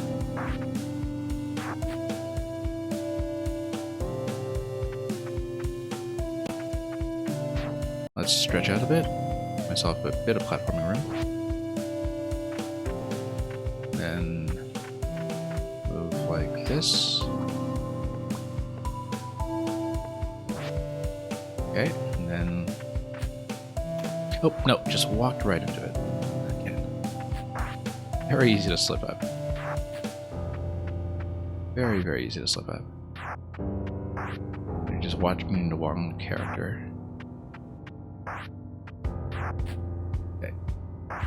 Blast it. Move it out. Let's not accidentally poke it, of course. Just get everything out. Let's once again just move this character.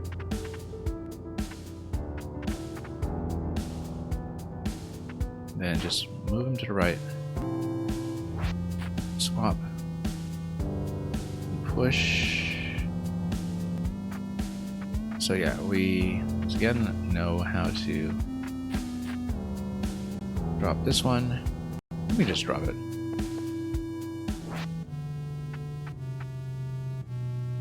So, do we have a use for the crate? I actually don't see that we do. Unless we use it as a bridging mechanism of some sort to maybe use the falling block to block one flame at a time. Actually, yes. Yes. That's a significant improvement, potentially.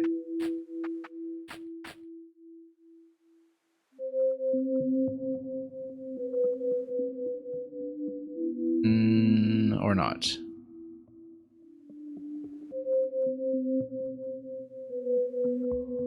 Because you would still need to block one flame. Yeah, no, that's not gonna work. Fundamentally, when it's sitting on the emitter, it just doesn't block, and that's a problem. But... And also, we've now pushed the crate into a position where we can't recover it. Okay, now we're stuck too. Yeah, we blew this up again.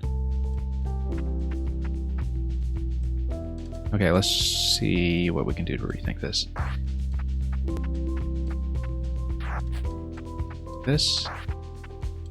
This. And yeah, once again, we blow up one crate. That's got to be the first move. I think it's basically forced.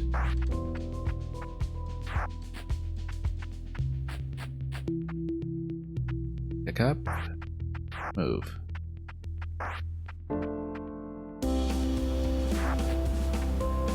And then move up. Oh, no, I pushed the block into the wrong spot. Hang on. Yeah, we're dying a lot to execution errors here. Let's move this back here. Blow up the crate.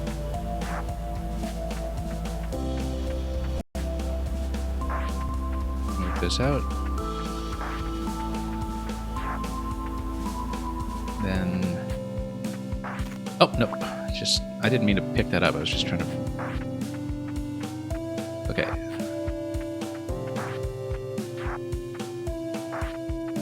Yeah, this room has been quite something. But we still haven't really figured out how to get Toodee out at the bottom left. That's the thing, is that, everything else we're doing here is immaterial if we can't figure out that one thing. And we just don't have it yet. Anyway, we'll try to preserve the crate. just in case we need it. We'll just need to be very careful about positioning it. Whoops, no. Oh, whoops, no, that's bad, that's bad. Hang on.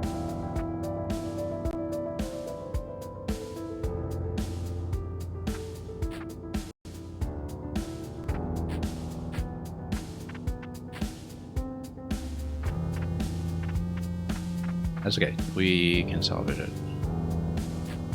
Just always leave a gap. And then we can fall down like this. Push it out of the way, and then crate is still obtainable.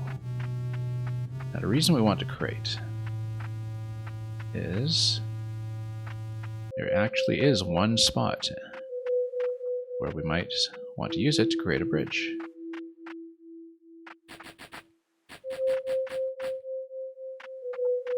We'll need to reposition a bunch of things first.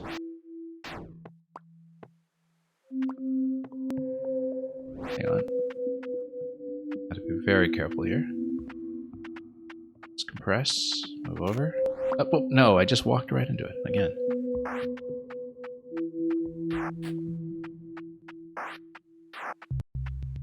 Alright, let's try it again.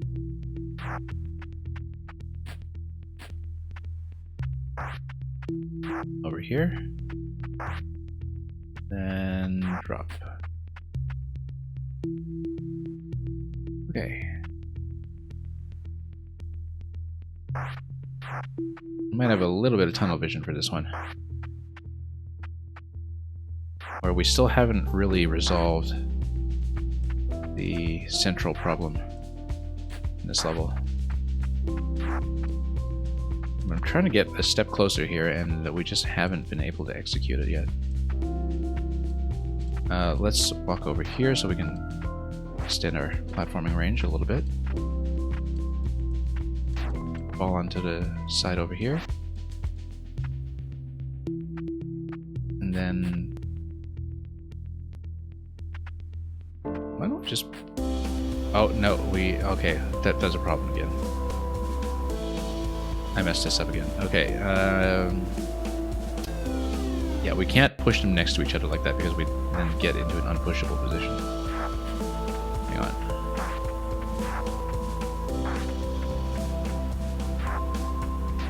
Yeah, I've basically improved our position slightly, but not in a way that addresses the central problem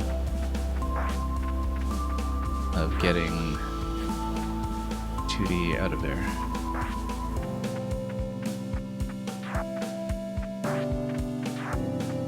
Okay. Let's give myself a little bit of platforming room. Let me move up.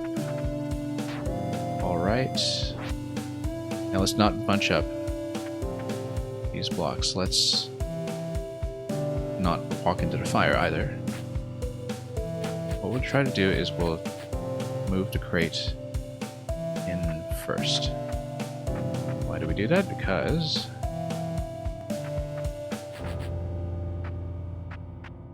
then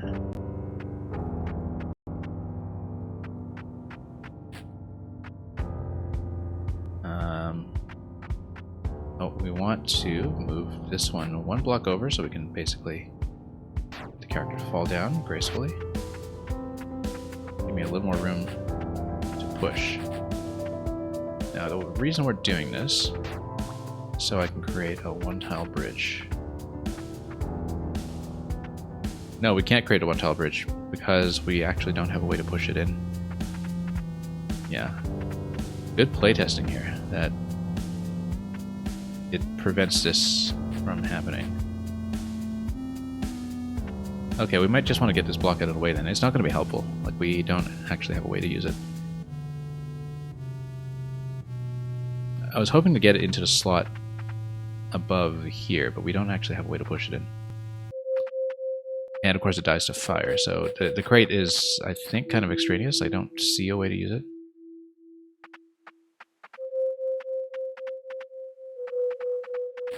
So I just push it out of the way and Yeah, because the 2 tile gaps everywhere do preclude us from doing much about it.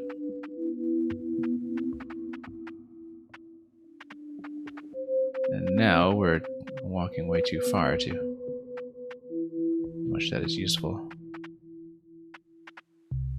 Hang on, let's just block this off so we can have a little bit more room to move. That way. You know what, we'll just try to fall in. Whoops. Okay.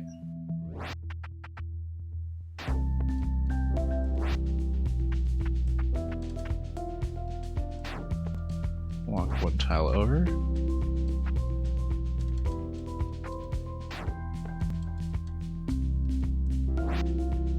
Then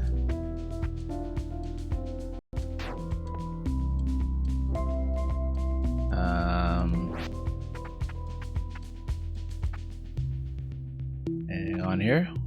Got myself to a little bit of a bad position. Just fall in this way. Move like this. Okay, much better. So we're kind of back to the much earlier position that we had in terms of effectiveness. Let's be extra careful here. Move this out. Nope. Oh, no, we messed that up. Now it fell into the slot that we told ourselves we shouldn't let it fall into. That's okay. At this point, I think I've determined that the crates are not going to be useful. We need to blow one up for sure. And 1 remaining crate is not going to help. Because there's nothing that it will actually do for me.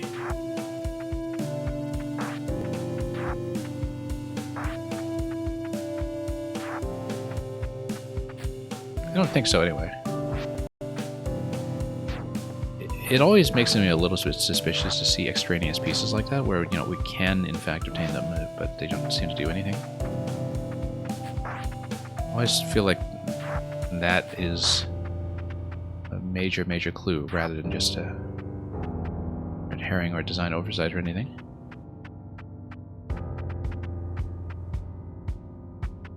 So we'll just move this out of the way. We don't care about it anymore. And we'll just be very careful not to tuck things into places where we can't reach them. Dense over this way. And then let's see. Dense once again.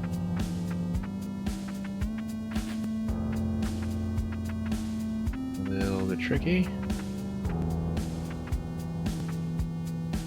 We do need to give ourselves just enough height. That's what falling is for. Falling with style.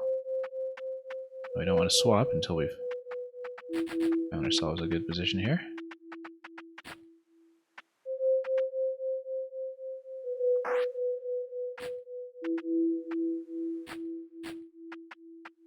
Okay, so we're back in this position now. This is what we were dealing with much earlier, and we still don't see how to convert this. Unless we sacrifice 1 block to use it as a bridging mechanism to pick up the falling block as it's going down, but then we would basically be trading 1 portal block for an arrow block. The benefit of trading 1 portal block for an arrow block is that you would be able to make something fall into the bottom left area. Toodee is located. However, that would not block the fire, I don't think. However, if you create a bridge, you can block the fire. The problem is that afterwards, there isn't really an elegant way to drop the block onto the switch.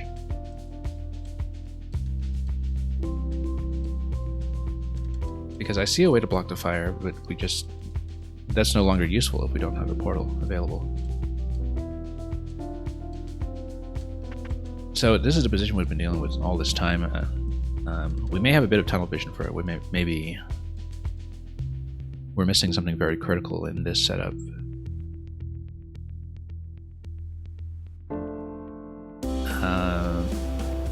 Possibly...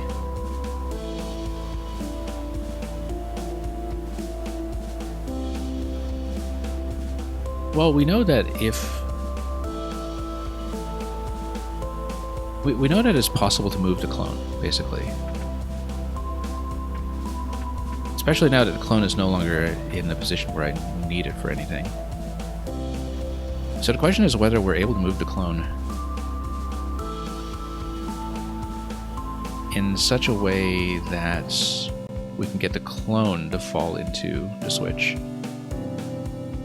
But is there any benefit to having the clone fall into the switch when we would have to... Whoa, whoops. That's an accidental reset.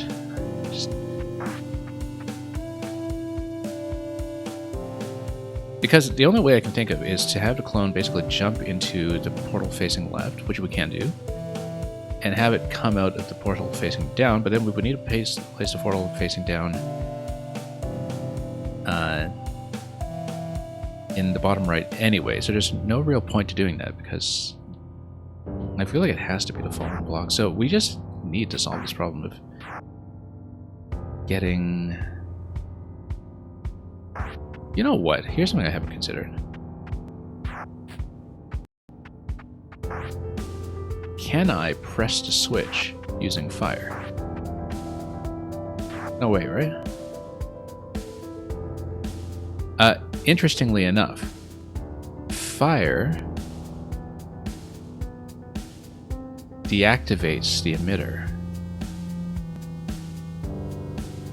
That seems really, really important, actually. Like, really, really important.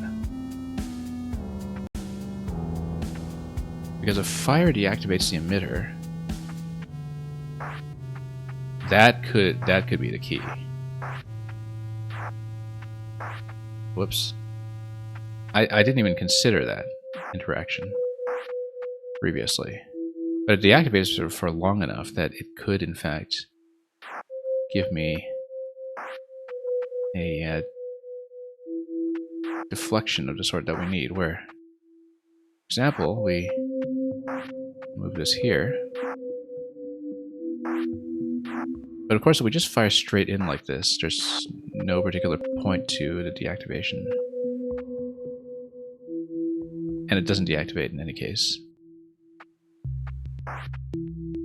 But if, whoops. If fire deactivates the emitter, then... Oh, no. Hang on. So many mistakes that are possible here. That is potentially a huge breakthrough, if not for this level, then certainly perhaps another one that we haven't seen yet. Because it gives you safe passage. But the problem is it's always going to hit the top one, it's not going to hit anything else.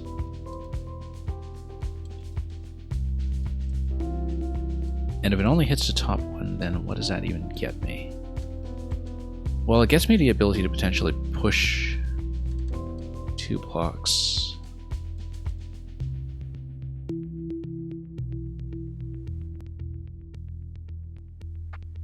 Now, you can have a continuous deactivation if you switch whoops. Which ones you're using.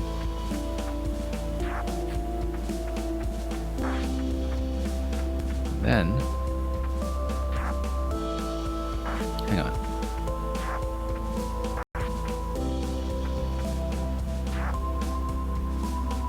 Like this. Nope. Just keep running into things. We've been on this level for so long now. We've been on this for about an hour. I feel like I'm missing something really, really obvious. But we're just going to experiment a little bit. And of course, we've been dying to tons of execution mistakes, which does not help. So we're going to hold and drop. Oh wait, no, this is not what I wanted to do. Hang on. I wanted to hold and drop. Then pull this out for a moment.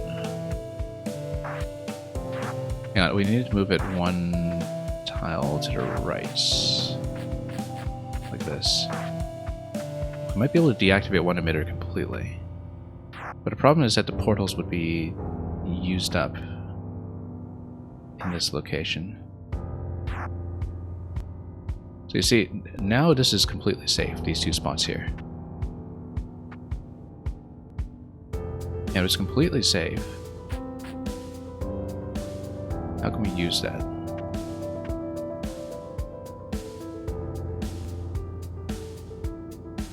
Well, if we have a bridging mechanism such as the arrow,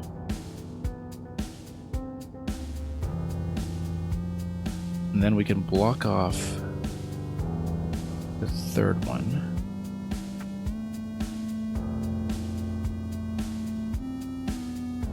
And it basically allows me to, come up here, but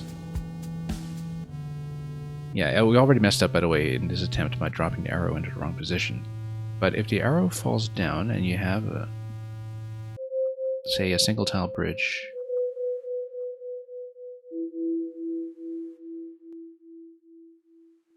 well, if you have a single tile bridge with one of the portals and the portal's not working, and then you get trapped.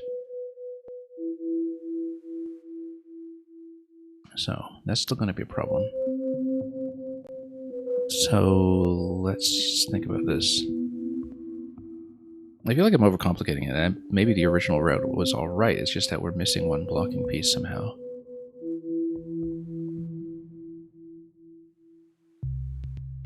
We're missing one blocking piece.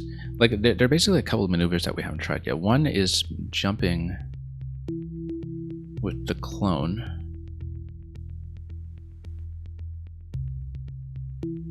Into one of the portals to basically move it out of the way. The only thing that I could conceivably use that for is to drop the clone on top of the red switch, which doesn't seem possible.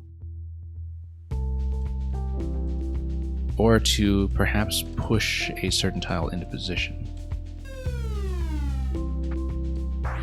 Here's one thing we haven't considered. Can we push portal blocks into each other? Why would we ever want to do that? Yes, we can. That's one thing we haven't considered, is pushing portal blocks into each other. Although that is a bit of a weird interaction, as you can see. Where it just kind of gets spat out there, and the overlap kind of... Right, because it pops it out of its own previous position. Okay, this is one series of events that we have not considered. Which is the kind of double portal interaction of using portals on each other. This is something we have not tried at all, so it could potentially be a breakthrough.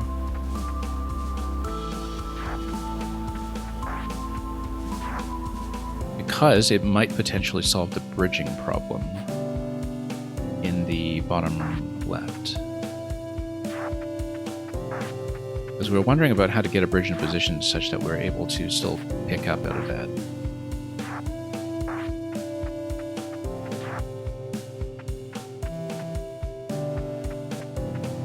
I feel like that's going to be, even if it's not a solution to what we're doing now, it's going to be a solution that's going to be relevant later. That we can, actually push things. You know what? If we fall in platforming mode and fall to the left with this guy, we can actually trap him in a position that is in the left side. We can actually transfer the clone between right and left pretty easily by making him just fall to the left here and then trapping him on the platform.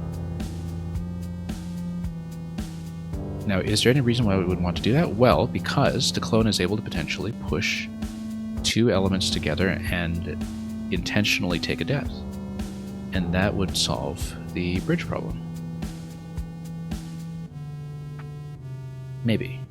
Let's see. I need to maybe demonstrate this to explain what I'm talking about.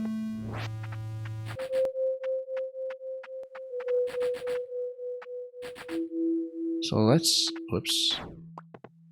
Oh, no, that was a mistake. I can't let it fall like that. Yeah, no, I see another maneuver that we haven't tried yet. which is transferring the clone to the left side and have it take a depth.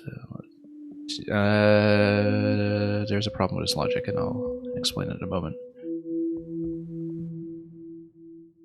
But basically, the clone is able to potentially push one block into a position where it makes a bridge in a more convenient spot. Maybe.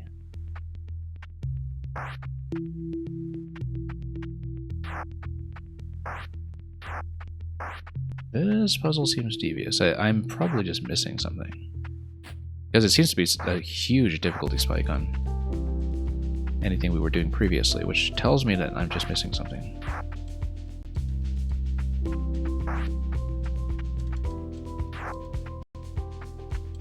Okay, let's get out.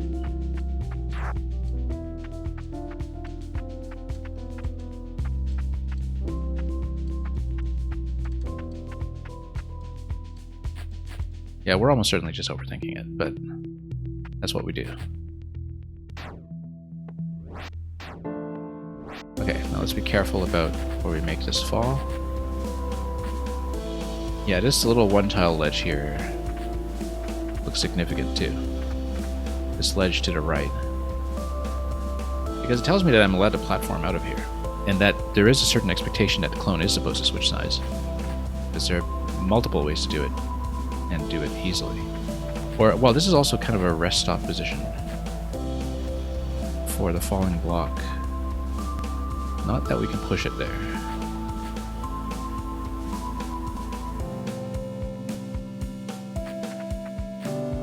But the idea is that, let's say the falling block is just going to fall on the switch. Can we use it for anything else? My feeling is no.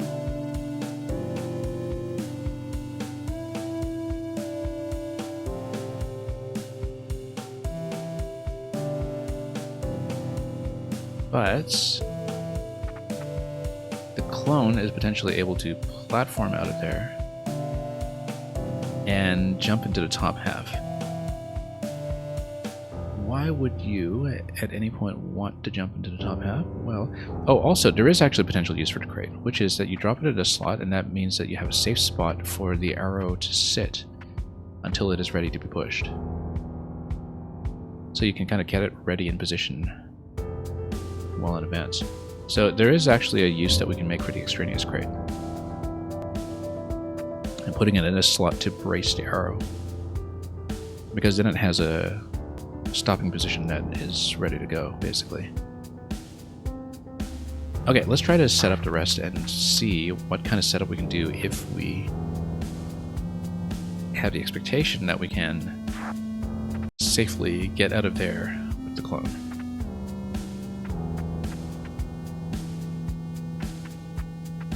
Because let's say we have, you know, 2 blocks, let's say. And then if you have one of them acting as a blocking piece, then the clone can actually push the other one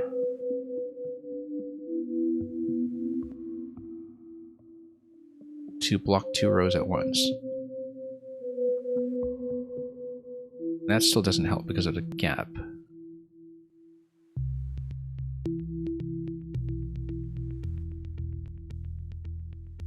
Yeah, the gap is still a problem. Because... But then I'm thinking about the kind of self-portal mechanic. Like if you push a block into itself, let's see, or rather push one portal to the other. Let's just see what the positioning is when we do that. So let's say we push. We'd have to try it against a wall, obviously. Then here's the prediction that I have, is that you push it into the left. But then it comes out of its initial position, so this block is going to go down by 1 tile, like that. That's exactly what I thought. I think you have to use the self-push in some way There's no wall to self-push against over here, though. That's not going to be too helpful.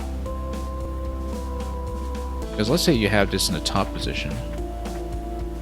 Then you push this into it. And it kind of spits out by one block. It's still not going to be helpful.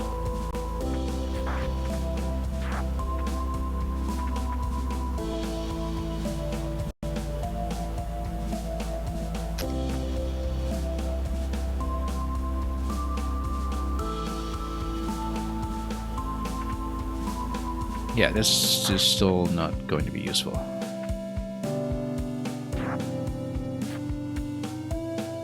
But we can basically block two elements using the portal blocks. Oh, I lost the whole attempt. Okay. Just by walking into that.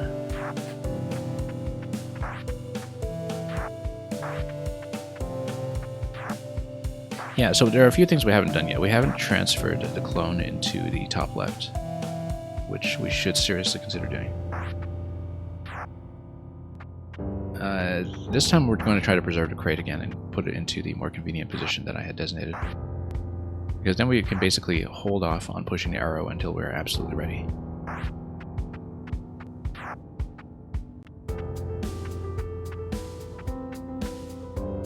Okay, let's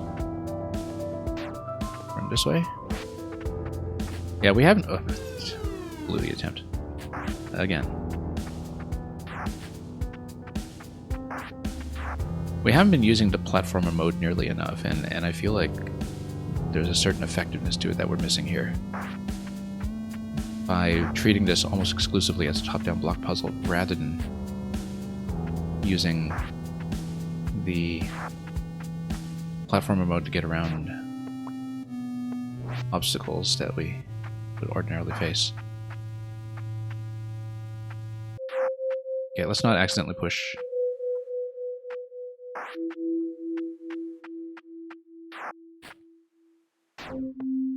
Okay, let's move like this. And let's not push too far.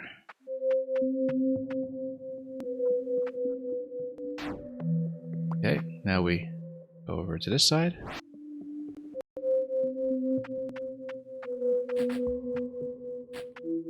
Oh, let's not walk into the fire. Very important.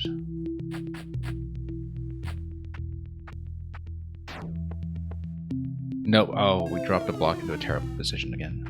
It's losing position.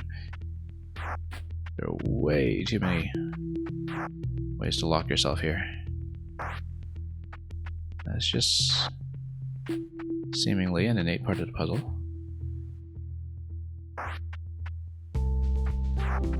Okay. Let's block.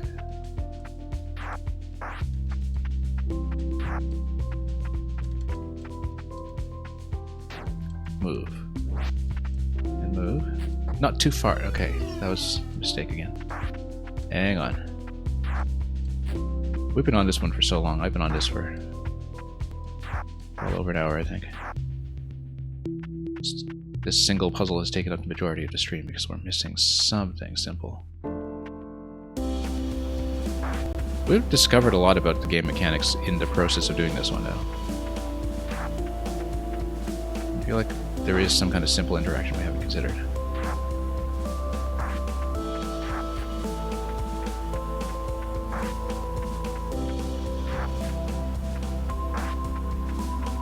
Partly because we've lost so much time to execution mistakes as well. Okay. Move. Then. Not too far. Okay, then move this.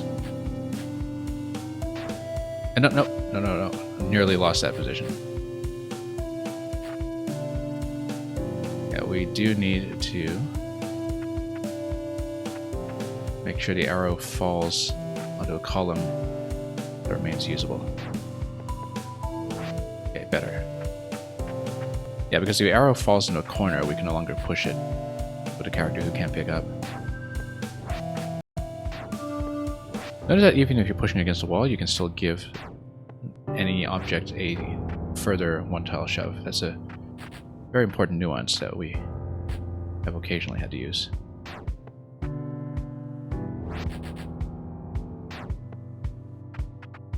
And then, yeah. Now, what we're going to do is stretch out a bit. Let's be careful not to walk into any fire. No. Okay. Stupid corner. Okay. So many execution problems. Just pushing things in the wrong place. We're still going to have a world boss after this. Are we still at World 4? We didn't even get World 5 today. Wow. It's mostly because of this puzzle. Let's keep going though. So lots of life in us yet.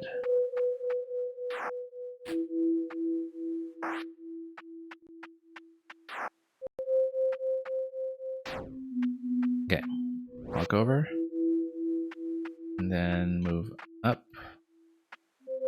to the left. That's nearly ran into the fire that time. Let's be careful. One tile over with this guy. 2 tiles over this guy. That's correct. Let's not accidentally nudge it into the abyss, and it ran straight into the fire. Just I have to watch 2 characters at once, and you know, sometimes I just don't have my eye open for the obvious hazards. There have been a lot of attempts where I think, you know, after a little while, when you die to stuff that is pretty early in the process, you lose track of the solution that you're actually going for. And it's a problem that I find with Mario Maker puzzles often as well. Where, you know, you make some kind of really costly mistake and you just lose track of the solution where you're otherwise about to do really well.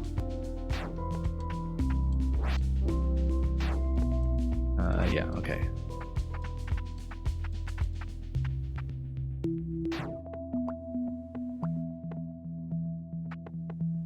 Okay.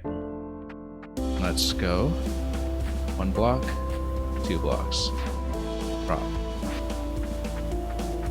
And then, whoops. Move up. Press. Oh, nope, let's not walk into the fire. Let's not walk into the fire. Nearly made the same mistake that time.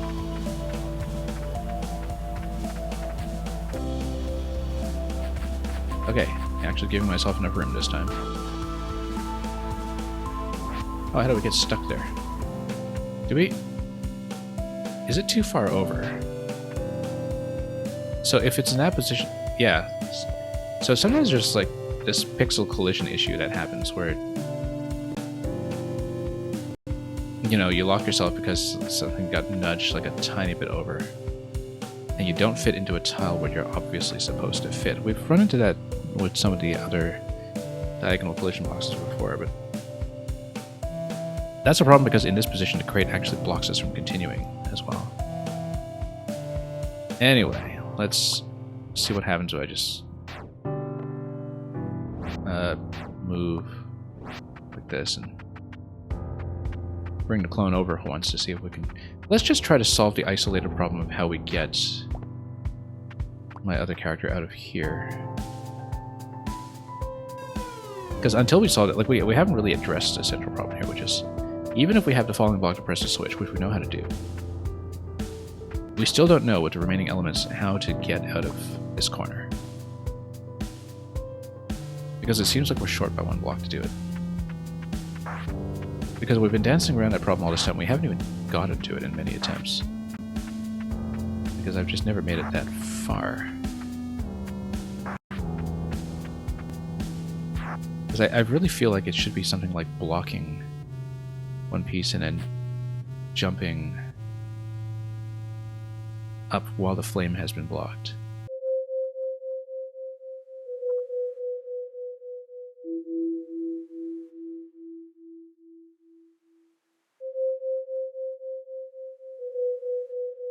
I potentially see a way to do it, but it's tricky.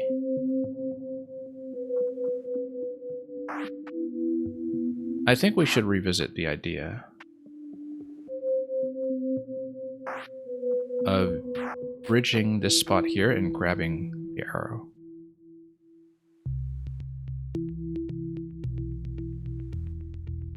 I feel like that's actually worth considering, because that's one way to potentially... Well, the problem is that the arrow still needs to be live at the end of everything, that you absolutely need the arrow to be available in order to drop something into the red switch.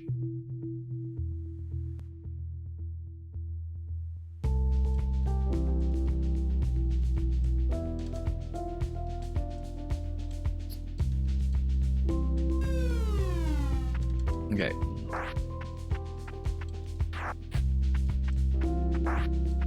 We've been at this for some time because we keep running into fire.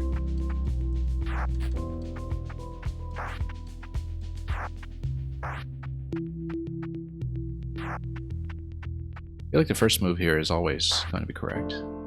The question is there a benefit to keeping the crates? There kind of is. But it's not a great benefit. It's not really critical. From what I can tell. One thing we hadn't considered is whether at any point we can push something like the arrow into the portal.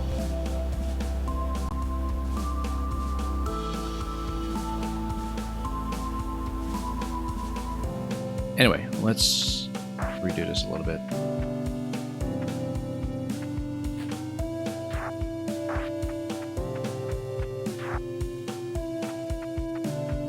Yeah, using the flames to block the emitters, again, I don't know how that's going to be useful here, but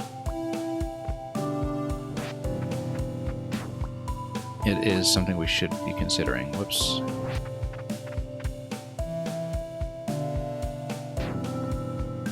Okay, let's just sacrifice this crate again and not deal with it for a moment unless we really have a clear idea with it, because it is too much of an execution obstacle to really deal with right now.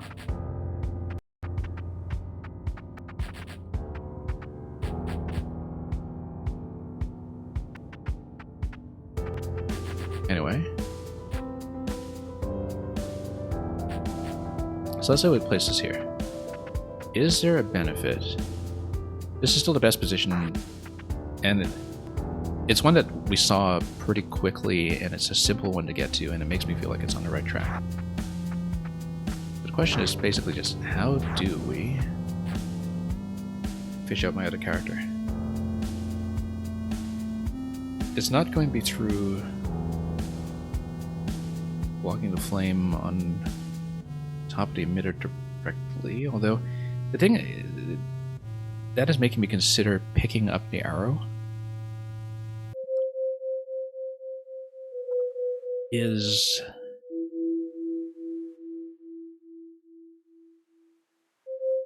that it actually does drop gracefully into a certain position here. And then basically, if you need to do some kind of suicide maneuver at some point to push a block into the right place, for example, pushing the arrow from the column to the left of the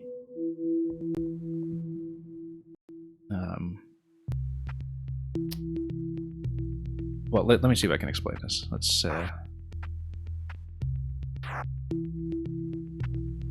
suppose do this.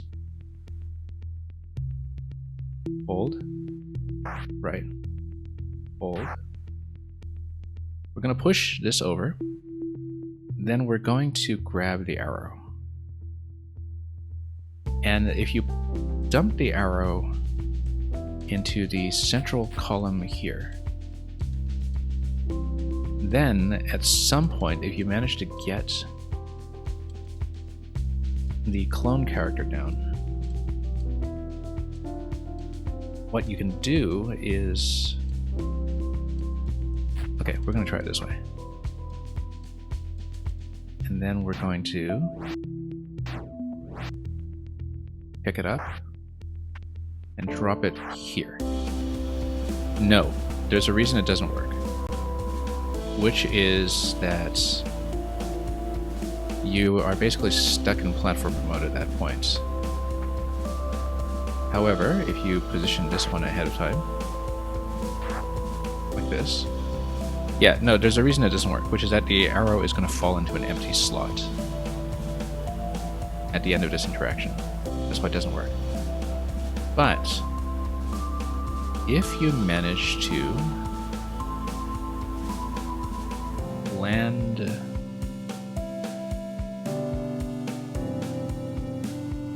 the clone character on top of the arrow afterwards, no, because it would still get hit by the flame in the middle, so it's not going to work. This is not going to work. For a couple of reasons that will be obvious. Yeah, because as soon as you swap back, then the arrow drops into the empty slot, and then you lose that position. You also have no portal available at this point, but that's secondary. As you can see, this is the problem, is that you can't actually get up through here either.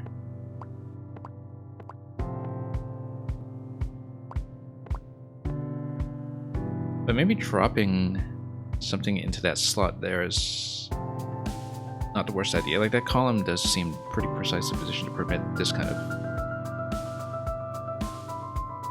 maneuver. The question is whether it's, let's say we had an extra crate. We could get a crate into any kind of similar position where we can do something like this.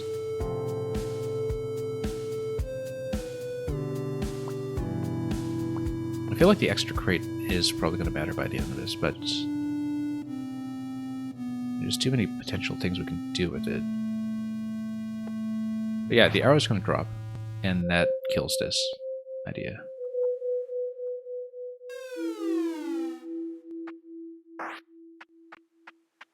Okay.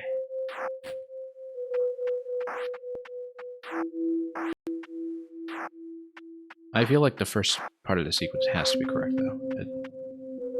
There's no real alternative to it, apart from maybe blowing up the middle block rather than the bottom one. I see no benefit to that.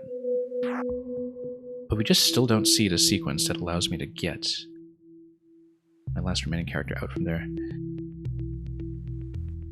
Apart from building a bridge using the clone, still don't quite see how the positioning is going to work for that to happen. I think I know how to make it happen.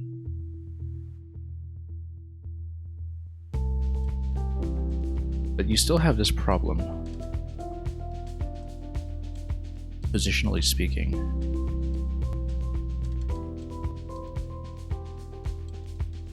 Where the clone is unable to pick anything up, so you can only push.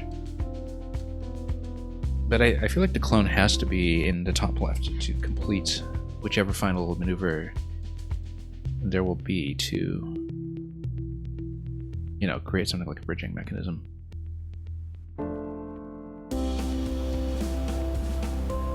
I still don't see what that's going to look like. Like, you'd have to have somebody standing on a bridge. And then after creating the bridge, you would need to pick up a block. Possibly you can do that by disabling one of the emitters, but anyway.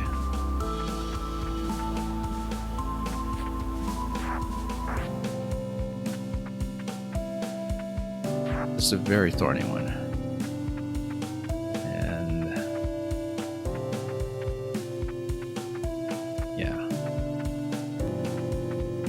I haven't been stuck on a single thing in this game as much as I've been on this one, and there's got to be something that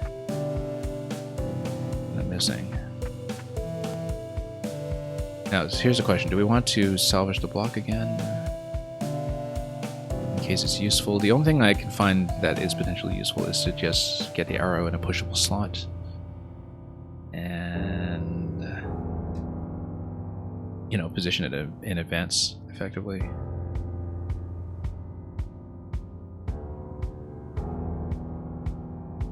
I don't see anything else that crate can do. There are a couple of positions here where it can hold the arrow in place, but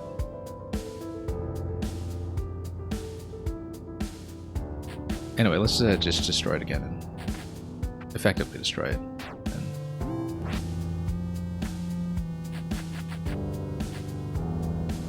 Okay, let's be careful here while we try to position it so we can push it up.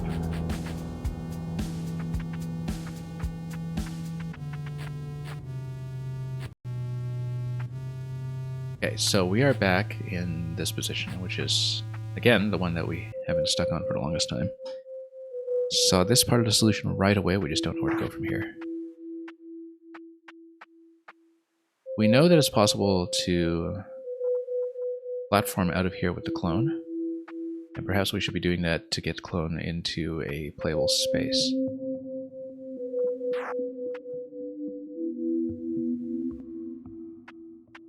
So, let's try to map this out without dying, if we can. We want to, ideally, block the bottom flame. And then create a situation where I'm able to jump up to the teleport block using Toodee.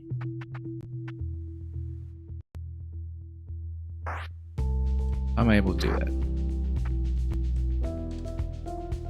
We thought initially that I was going to be using the falling arrow, but we know the falling arrow is not going to block in the position that we want.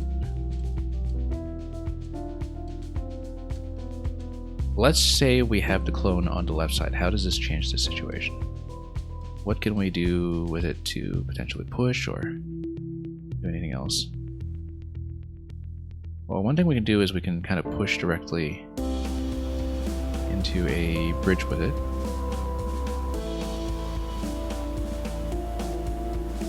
And then if we stand on a bridge... The problem is that none of these blocks are kind of a natural fit to use as a bridge. Like the falling block has to be the thing that goes down in the end.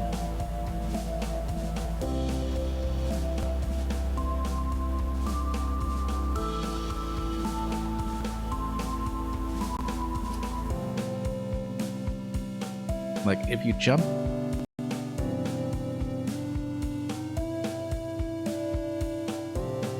Yeah, because I'm basically trying to figure out how to place the portal block across the bridge.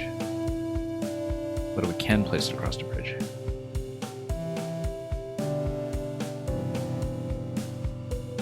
It might be that kind of self-portal idea that we were talking about earlier. Maybe it's also using this location here, where we can get something to fall. Is this ledge? No, this ledge looks like it's going to be a way to platform out, basically. Here's what we can do. The one thing that the shadow clone is able to do is drop and then push blocks from the bottom left, which might potentially include the arrow block if we ever need to reposition it.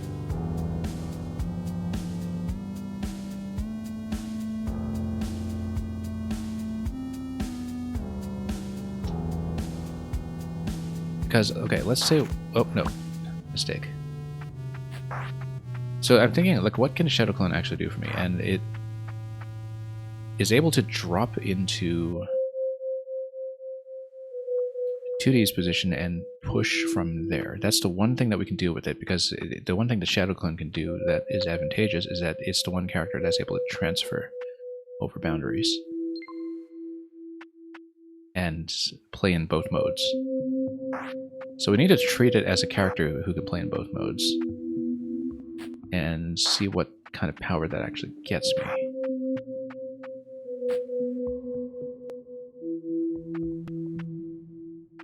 Oops. Just get this out of the way for a moment.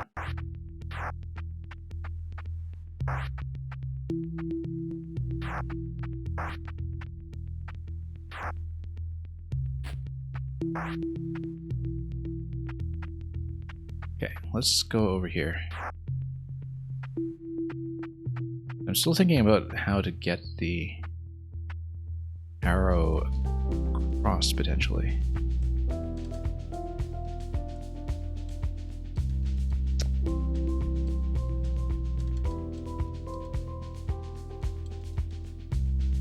There's one thing you could do. I mean, I still think it's kind of significant, the fact that I can get this crate and have an additional crate sit somewhere and block a spot.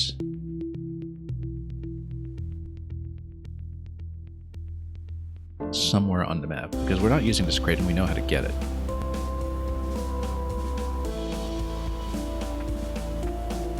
Massive tunnel vision going on here.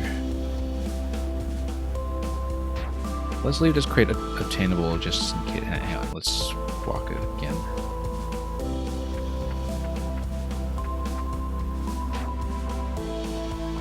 Okay.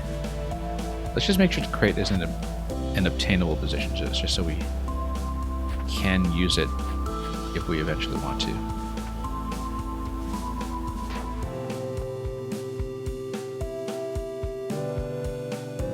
Yeah, we know that the platform height works to platform out. Once we put the arrow somewhere that is useful.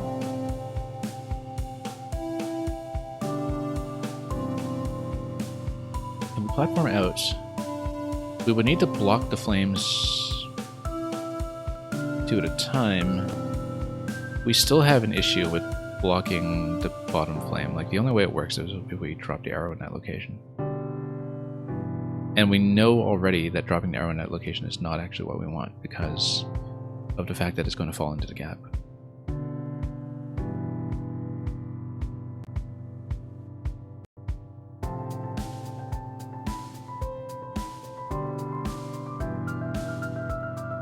This is a big problem.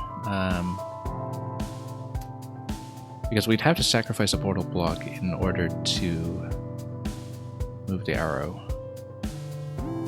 Maybe. Maybe.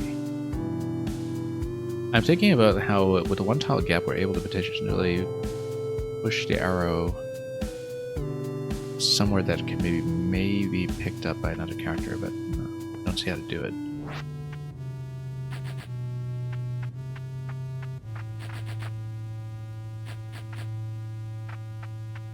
Okay.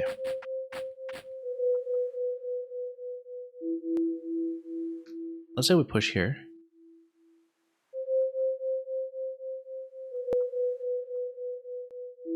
I feel like we shouldn't. Well, we're committed to this wall at this point, so we kind of have to.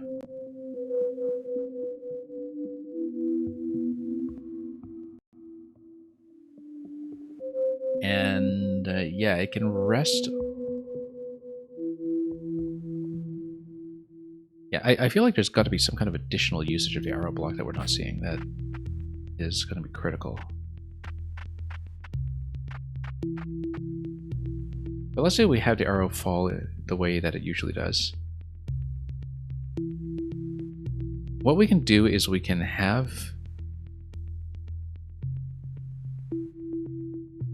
fall happen at an equivalent height, if what I'm saying is doesn't make any sense. And then we can have them fall together. If we fall together, then the clone is available in the bottom left. If the clone is available in the bottom left, what does that get me? nothing. But at some point, I think it's going to be like a sacrifice play with a clone where you use it to push, say, a block into the bridging position.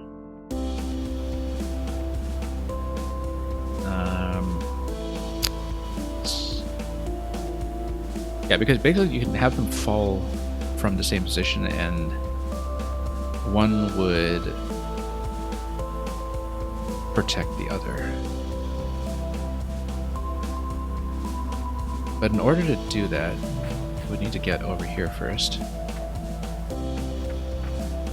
And jump out immediately and then swap. Like, oh, no. Yeah, that doesn't help. It drops too quickly. Drops way too quickly. That's just going to hit the switch now. So now all we have is all 3 clones available, and we'll try not to die. So that opens up the left, but we still just don't have a very elegant way to do this. Let's try to just position here for a moment, just to make sure we can kind of swap positions. Just swap them over. We don't want him to hang around at bottom left too much, of course, because that could potentially obstruct me from completing the level. But it might be possible to get him to fall gracefully into one of these positions. We know how to disable the top 2. And we still have the bottom flame to deal with. We just don't have a way to deal with the bottom flame. That's just the issue we've been having all this time. It could be that we're dropping the arrow prematurely. It could be something else. But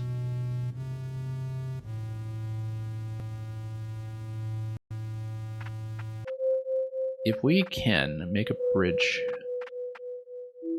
using one of these,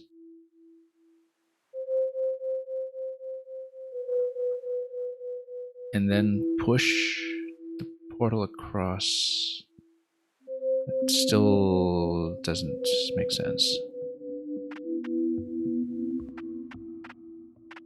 I mean, we can't just take them both in this way. You obviously have to take the character, not the clone.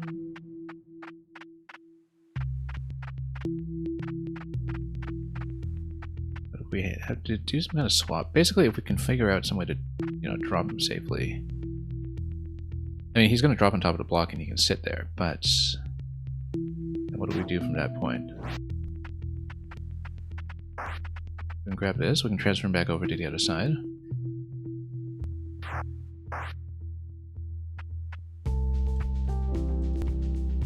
Also, yeah, using this as a wall is always going to be a problem because of the way that the other emitter is going to start going. And we have to be pretty careful about the bottom character. Oh!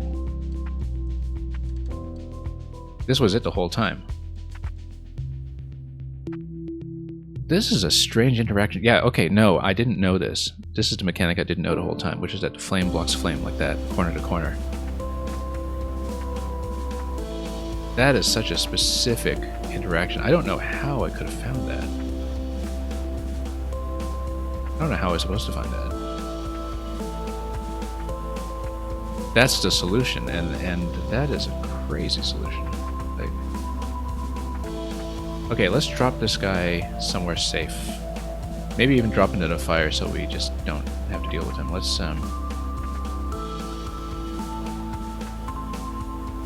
peel him off somehow. Just drop him into the fire. Okay, we're out of here. I can't believe this is the solution. We basically found this by accident. We've been staring at this one for an hour and a half or more. But anyway, we learned an extremely important mechanic then, which is that flames can stop each other when they collide, instead of crossing over. That's the first time I've seen this in a whole game, and so, you know, that surprised me. I guess the way that we were able to stop the emitters earlier should have clued me into that, but I thought that the interaction was with the emitters, not flame to flame, and that's what we misunderstood about that. Okay, so that was the longest puzzle in the game so far, by far, simply because I just didn't know the mechanic, and didn't really find that out through experimentation. Alright. New puzzle at long last. It's going to be a falling block on the left side, and a falling block that, as soon as it lands on the crumbling blocks, of course, is going to be a problem.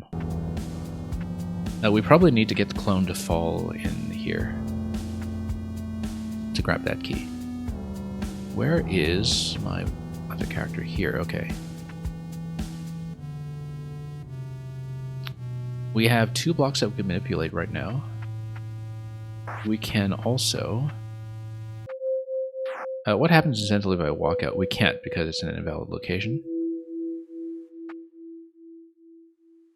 But if we...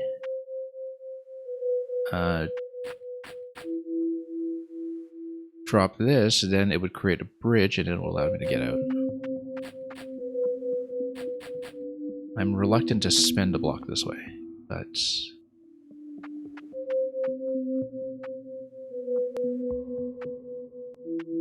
Also, we'd have to drop with this simultaneously to grab the key on the right side. Like this. Oh, and it dies. Okay. Yeah, because the block actually fell ahead of it a little bit by about 1 tile. That was unfortunate. Because I feel like we still needed that character. And also... because this block fell down through the portal, I didn't account for that. That, of course, you'd have to pause it before it hits the portal in order to create a bridge. Anyway, that's going to be a dead attempt.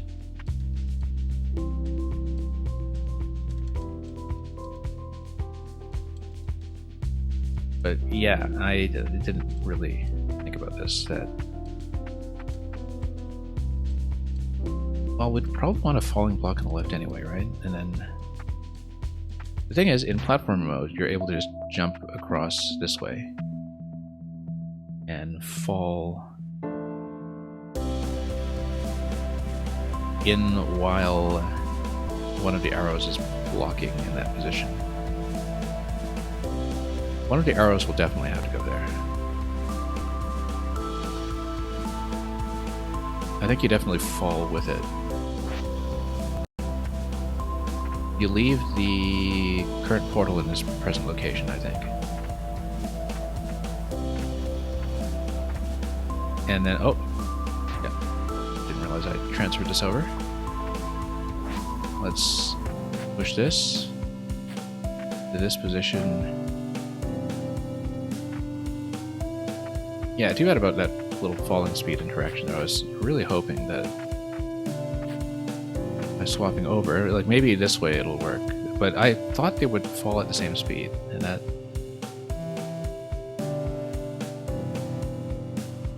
Yeah, no, I guess because there's a little bit of a delay. It might actually have to be 1 tile up. Because there's a little bit of delay when the flames stop, right? Because you need to let the delay kick in while something blocking is happening.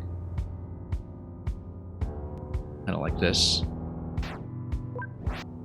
And then... yeah, no, that dies. That's a problem.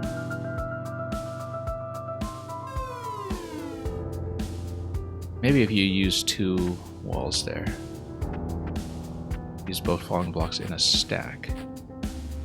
And then maybe that creates an adequate shield. We'll see if that actually makes sense.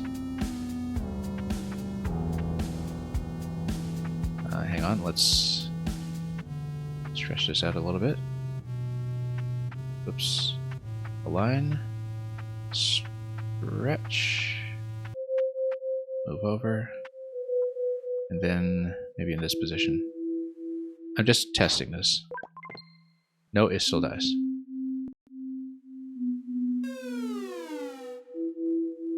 Well, I mean, we need the flame to block this anyway. We should not send a character through on the right side just yet. We'll have more opportunities to do so. Let's just incrementally build this first. Where is that red button anyway? The red button on the other side, and that's something we can approach by way of platforming. So we can have basically a platforming-based trigger for when we open the gate. That's fine as long as we don't lose this guy to the fire while we're doing everything else.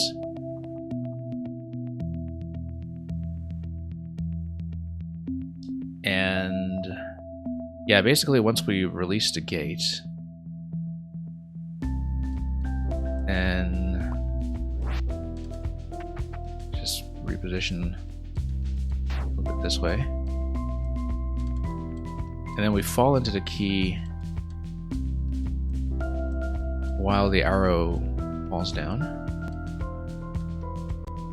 and then we hop back out. And it doesn't matter if the clone dies after the second key. No, missed the opportunity.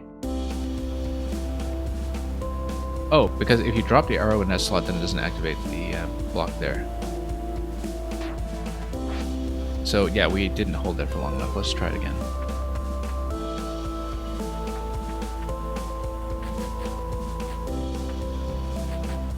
We'll hold this one later. Then we'll swap over. Oh, nope, lost it. Hang on. Gotta be careful here.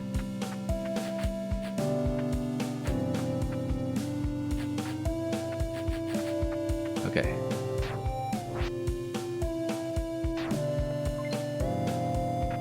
Let's just be really careful. Moving back as much as we can. Just to prevent issues. In fact, we should jump them over here first and then stretch out. Just to maximize the amount of room we have available. Just moving back. Moving back, not too close.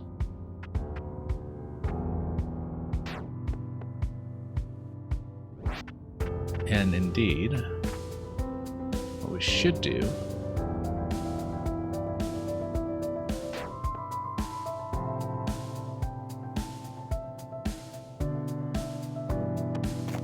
no, bad timing there. It is possible to do that with timing, but I feel like there's a less time-sensitive way to approach that kind of obstacle.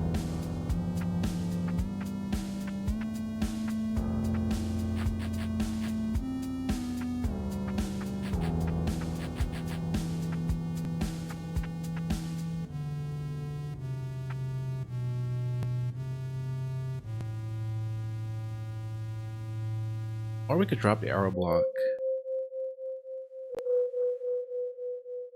you know, once it's ready. No, we'll drop it this way still. I think this is, hang on, execution mistakes. When we're just watching two characters at once, it's surprisingly tricky.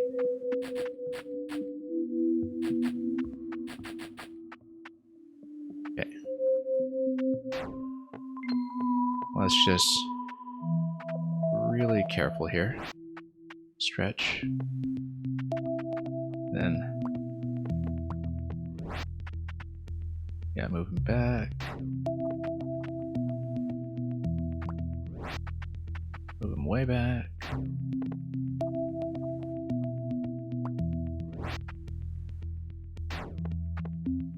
Okay.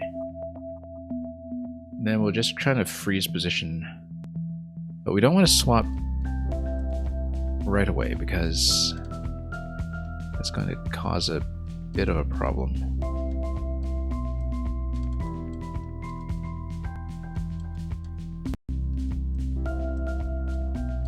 Yeah, because as soon as we swap the arrow, runs into issues. What we actually need to do is position this way. Yeah, because as soon as you swap into top-down mode, the arrow just dies, so we actually just need to create a window of opportunity to jump. So maybe a couple extra tiles like this. And then we fall in. Oh, no, no, no, we got stuck. We got stuck in the wall. Hang on. Yeah, because of course if you land on the left side there, if you're not aligned, then you just fall in. No, we needed the two characters to be aligned basically on top of each other, but with a decent vertical distance between them. There probably is less execution sensitive way to do it, but we'll try it like this. Let's stretch out for a moment.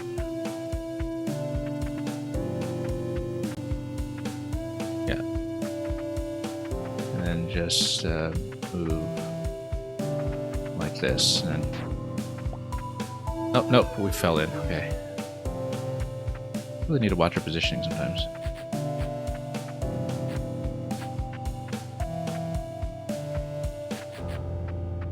Might be a case of tunnel vision for this as well, but we haven't really had much of an opportunity to even try the solution yet, so...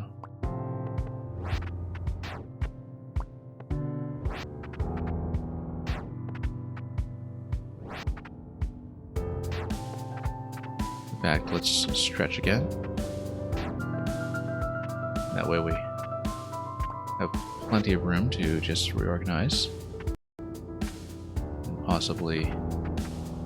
move vertically a little bit.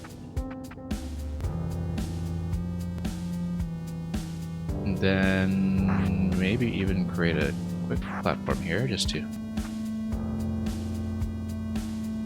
prevent issues.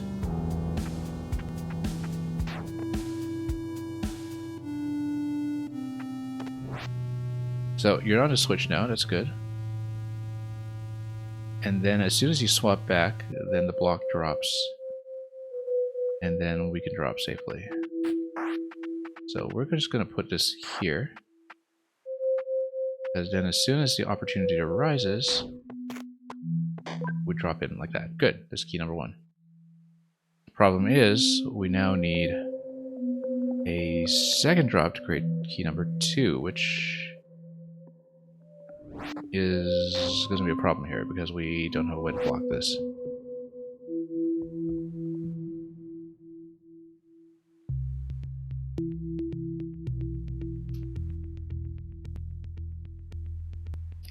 Maybe we do.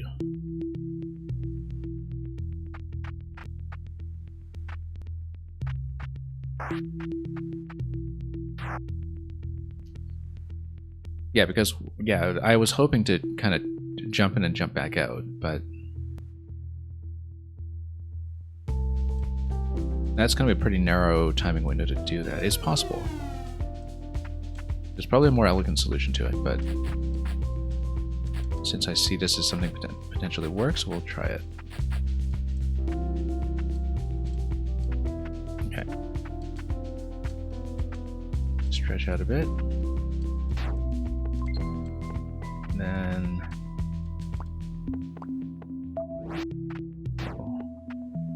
stretch out once again. Move back. And then reposition as often as possible.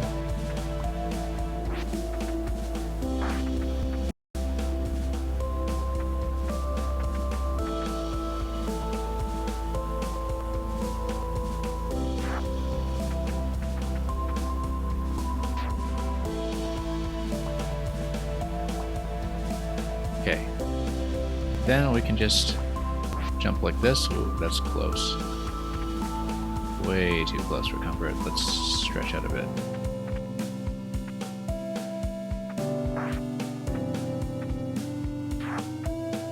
Yeah, and then we just kind of dive in and dive back out. Pretty quick little motion here that has to happen. Nope, yeah, no, I had to jump out of there. We just missed because I wasn't watching my bottom character. It's possible to do it. We just need to jump up immediately and just swap. And then he's okay. It's just that we keep missing. That's an absolutely valid solution. And it's just not that hard to execute. We're just not watching this very carefully. Okay.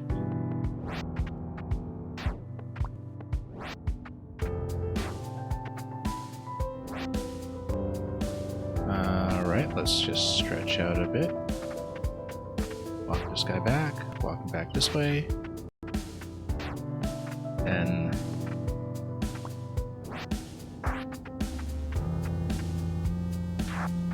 walk back like this. Whoop, too close.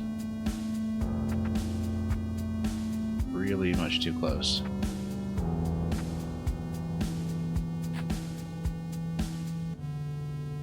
Okay.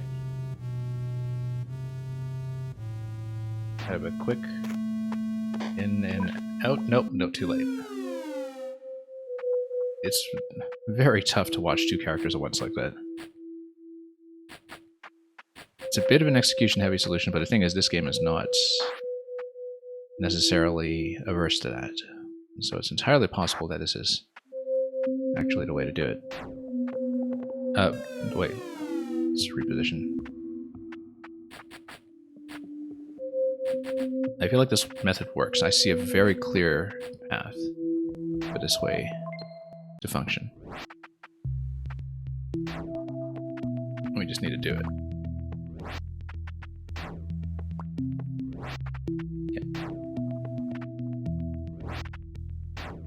Okay, walk across. And you can actually just stick him here in the void, and it works too.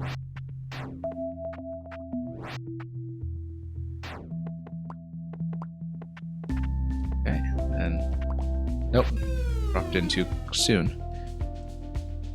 Yeah, the deeper we get into World 4, the more the execution errors have become abundant. I can't believe I'm still on World 4. Like, each previous world took me about an hour or so. This one has taken me much longer, just due to 2 puzzles so far. But that's okay. I like that, you know, the game expands itself that way as you go.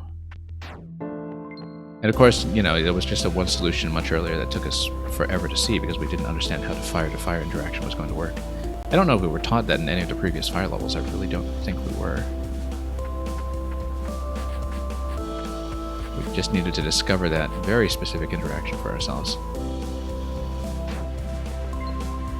Okay, let's reposition.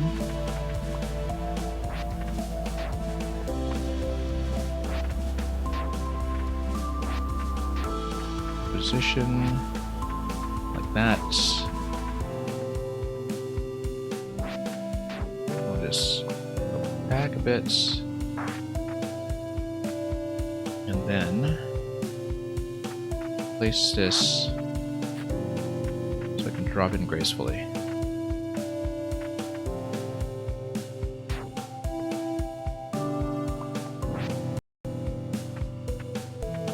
Then we'll fall in to the left this way.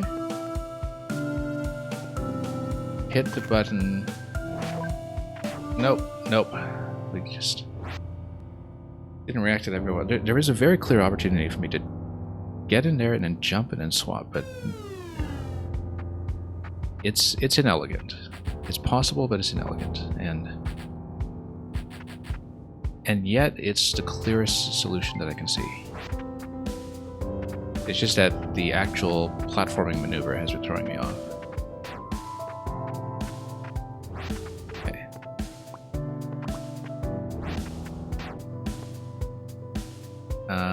Let's move back this way a little bit.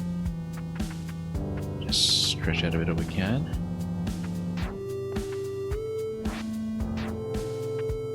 Hang on. Mess this up a little bit here. I want to get back across if we can. Let's just realign. Move over, that's much better. Now we stretch.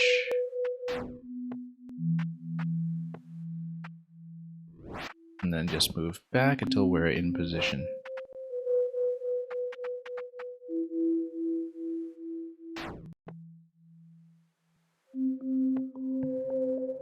Yeah, the thing is we have a limited time window for the blocks to not get destroyed.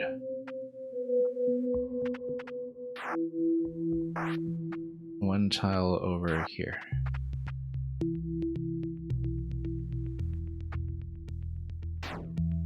Okay. Let's walk slightly over. It doesn't work. Let's walk slightly over. Fall to the left, fall to the right, and then jump.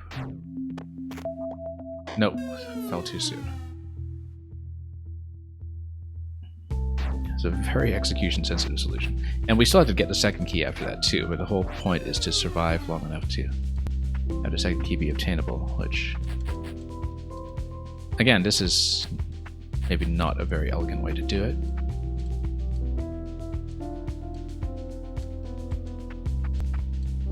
But when I see the inelegant solution first, maybe that can be a problem.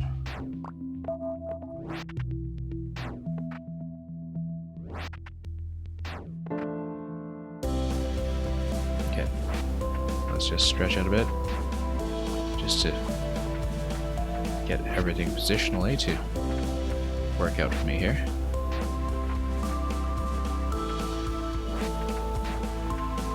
Move this back. Move this back.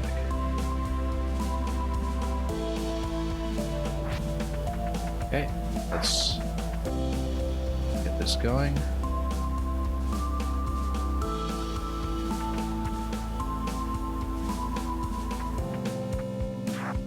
Yeah, and then we have to, once again, fall to the right when the timing exists, and then jump out immediately, and then swap.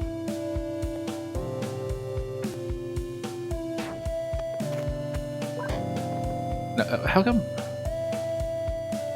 Okay, I have this like little hop there that I think is actually coming from the accidental up input on my D-pad. And it's throwing me off because I'm missing the jump because of that.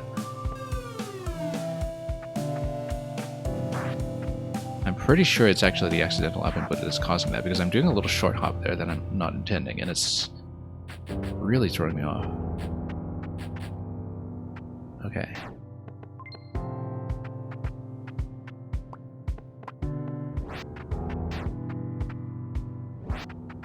Yeah. It's too bad that jump is bound to up as well as B, and that you can't seem to unbind it, because I've found that that's causing some pretty serious problems.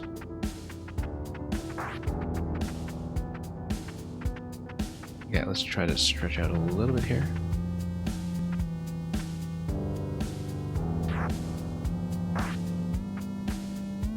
Yeah, because I want to jump immediately.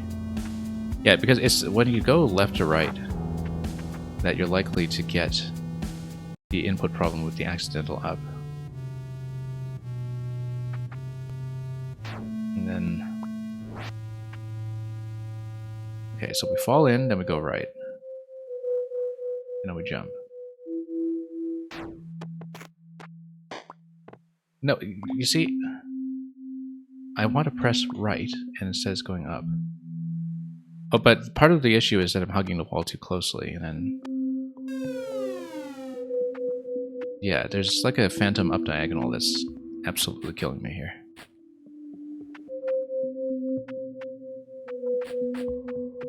It's actually the Pro Controller problem. That's been well known for some time. Also, we have a problem here now. We can't drop that in... Can't drop the second block in that position because we won't be able to use it later. Don't want to execute everything just to find that out much later. That's going to be a problem. Missed. Hang on. Let's get this in the right position. Now, a very clear plan is just a very high execution plan, and that might be a bad idea.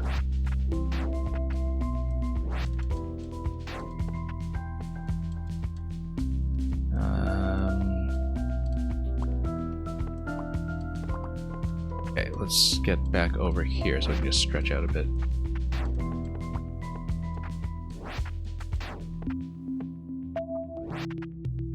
And then, once again, we're just going to try to brace this way.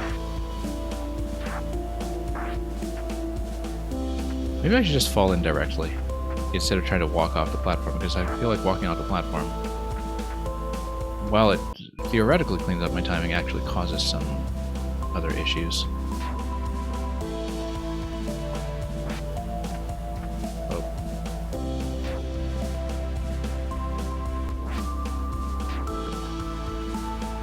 Yeah, because let's say we jump to the left a little bit, and then fall down a little bit like this. Okay, so that almost pressed.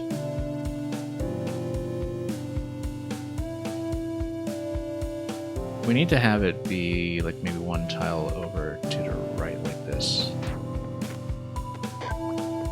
There we go. Finally got it. That's what I wanted to do all along. Now we need to position ourselves accurately the rest of the way. Let's first of all move like this. Let's move like this. That way we can actually try to get across. And then drop like this, and then that way we can go over. And then we can just drop the second key. Now the problem afterwards is going to be the portal. That's okay, because what we do is we're going to try to drop the arrow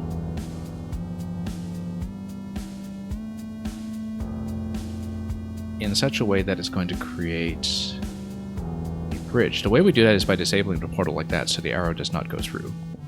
And while it's disabled, it will drop and create a bridging mechanism that will allow me to walk out. So let's push it one slot over, and we'll just fall in from here. Yeah, I saw the solution ages ago. It's just that we failed to execute it until now. So that will collect the second key, and that will get me through the other portal. Then that'll create a bridge once we swap. And look at that, for once the clone actually survived, which was not expected, because all this time oh, let's just kill it or something. No, we can't, because not in this mode. We never intentionally managed to do that and make it happen. Anyway, we saw that solution so long ago. This is boss time by the looks of it.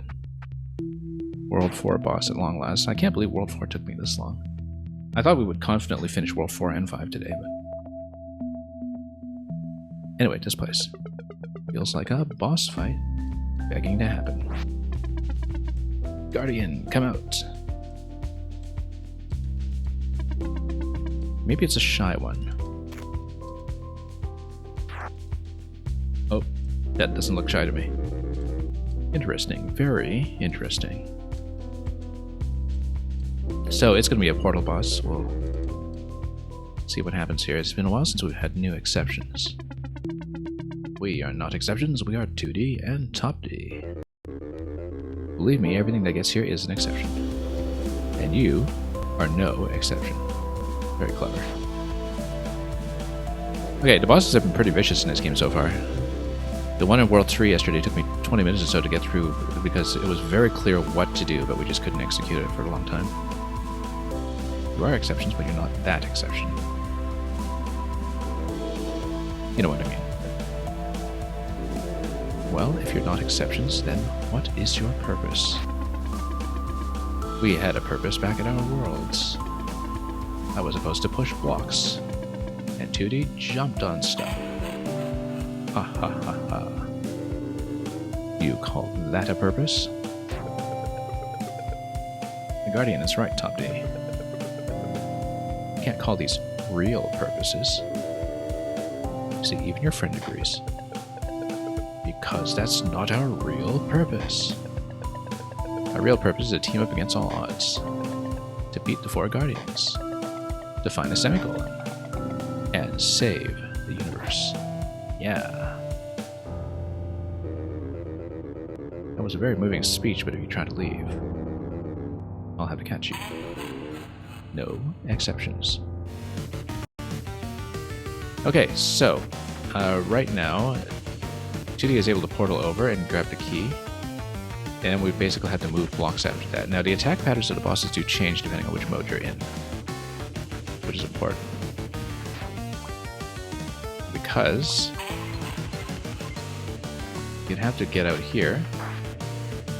Ooh, black hole. I guess you'd have to swap and make sure they're spread out enough that you don't get into that problem.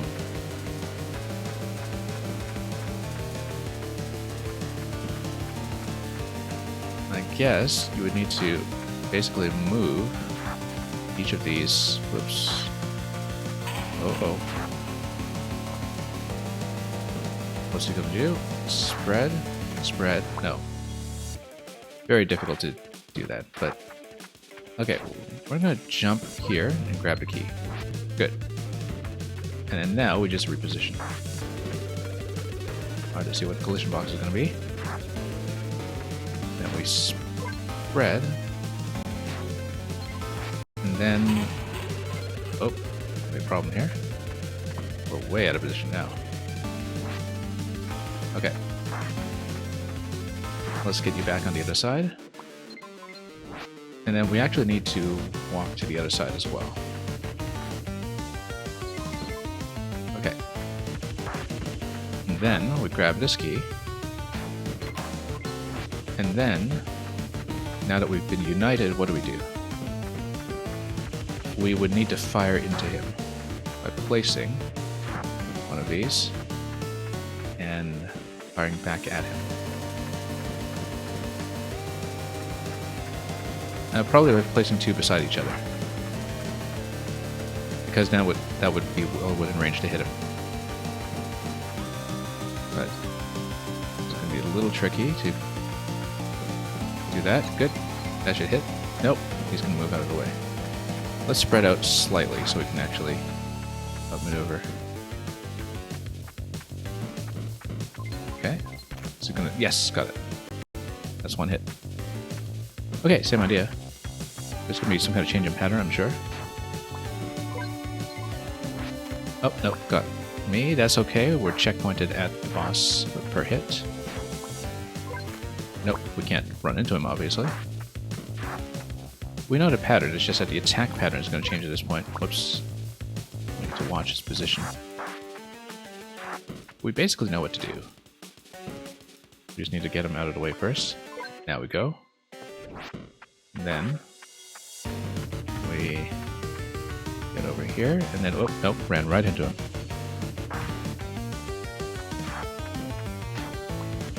Nope, we keep running into that, even though it's... You know what, we'll just go center first, and then that might be easier. Almost.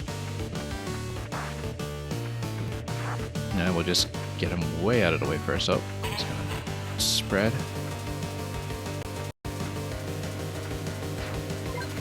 Nope. Oh yeah, and then I poured it over, so I got hit. I'm gonna watch out pretty carefully. Let's get him out of here first. And you know, let's just maneuver this a little differently. We can actually just swap sides if we...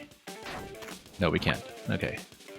We need to be spread out at different distances. One needs to be close, one needs to be far, and then that way you can actually switch comfortably between the two without getting hit. Oh, whoops, missed. Let's... Okay, one needs to be far, one needs to be close. Okay, there we go. That's the way to do it. Let's reposition this side. Nope, hang on.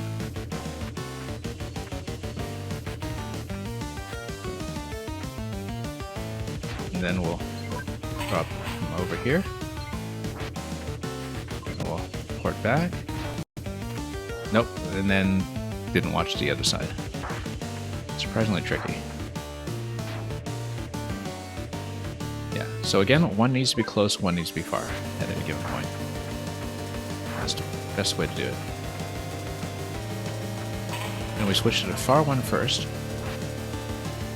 Except he's on top of the portal right now, which is a bad place to be if you're trying to do this.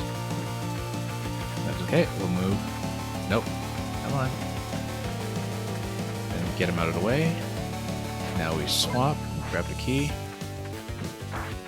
And then one needs to be far, one needs to be close. Nope, and then we just fell into him. Okay. It's very difficult to plan around that, but given that there's a death counter in this game, I'm sure that... Well, I mean, it's definitely a tracked achievement to go deathless, even if we don't see it in the Switch version necessarily. I would assume that there is a deathless achievement, and that would be an absolute pain. Because the bosses are just vicious in this game. Luckily, the checkpointing is very forgiving, and it is configurable too, so... Okay, let's get in close. Oh, the other one's over at Portal, though, so it's... nope, and then we got hit. Yeah. What happens when you're just parked on top of the portal like that? Okay. Nope. Bad positioning, once again. Let's just get out of the way. Swap. Yeah, basically you watch the circle go over to one who's inactive, and once it has gone over, whoop, nope, that was a bad timing. Nope, bad timing. Okay, let's wait. Yeah, you have one who's in a close position, and then... Nope. Very bad at positioning this sometimes. Once it goes over a close one, then you swap. There we go. Now let's try not to get hit.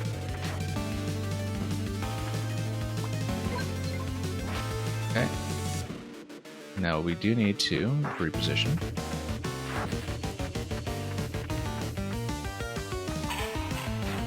Let's not sit here. Okay. Hang on.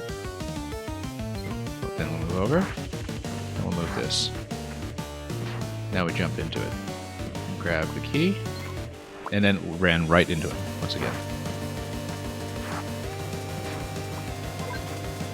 Yeah. We need to stop running into him as he's clearly coasting over to that location.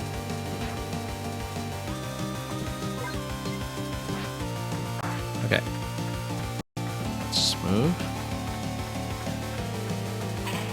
And then once more we'll swap.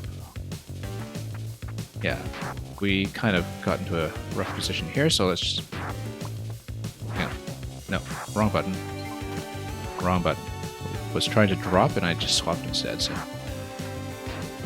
Muscle memory kind of failing me here, and more time-sensitive situations where we're also trying to dodge at the same time. Nope, got hit.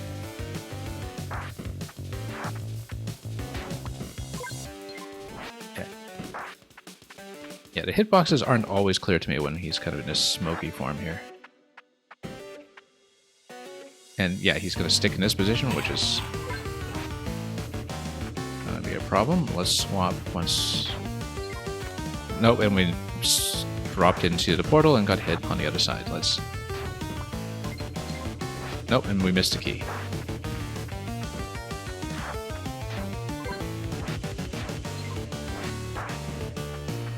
Yeah, and then we need to get out of here, basically, and not be standing on top of that.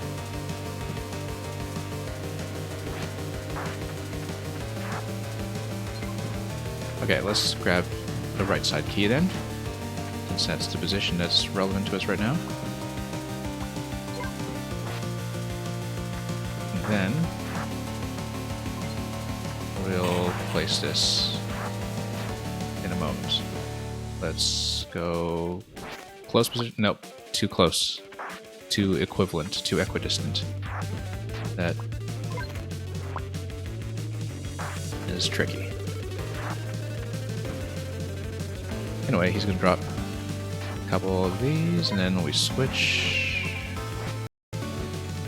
And then he's going to reposition in the middle, which means we should not be standing here.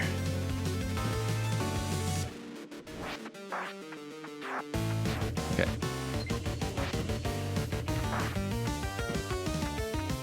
Reposition in just a moment. Okay, and then we reposition, and this is going to be terrible.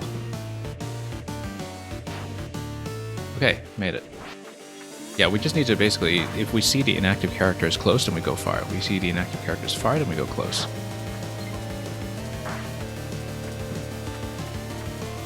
No, I was trapped. I got completely trapped there, holding an object in the corner. Nope, once again, same death. We keep making a lot of the same mistakes, in fact.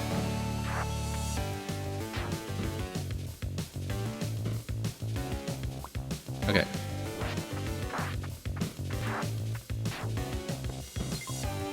Let's go close in this way.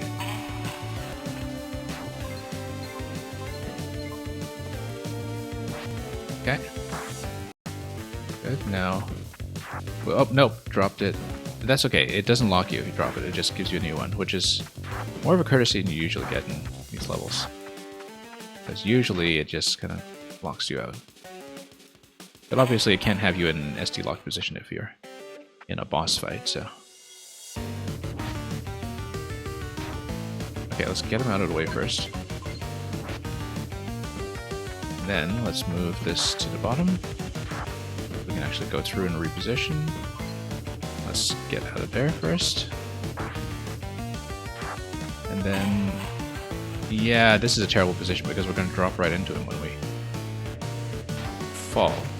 Yeah. Well, we were directly over him. This is not a winnable position, right? Like this. An absolute trap.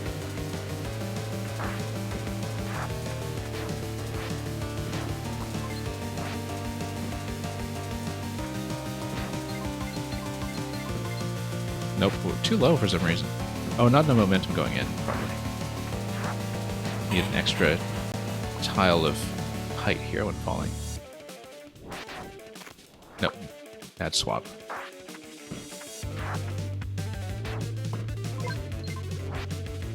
Okay, let's run over. Then we'll fall in just a... No. It's a bad position. Once again, we'll take one close and one far. Then we swap. Get him out of the middle, and then we need to get into the middle position anyway. And drop in here.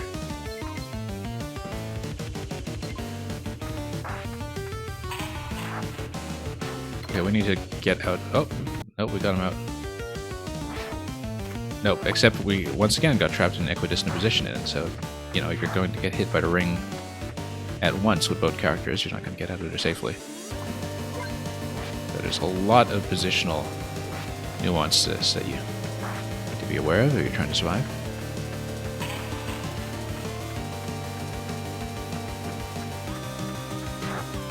No, bad swap. Okay.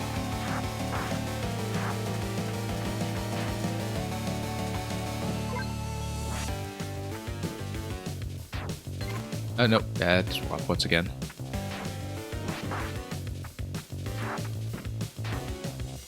Let's wait.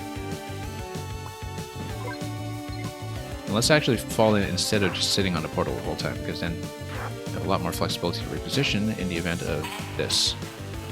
Let's wait until the ring goes over green first, and then we swap immediately. Then we drop over here. And stand out of the way. and then drop back. And then we stand close and swap. Yeah, you don't want to be like on top of the portal the whole time because that gets you into deep trouble. Nope, dropped it into the wrong place. That's okay, at least it puts you...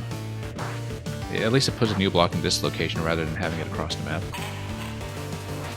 Let's stretch out a little bit and then wait until it goes over blue. Come grab the key. Good. Now we need to make sure we don't die to the flame. It's going to fire a couple of volleys this time before going into flame. We need to get the hit, otherwise we will reset the whole key interaction, I think. And then go, hit. That's 2 hits, finally. Alright, let's see how the pattern is going to complicate itself this time. Phase 3.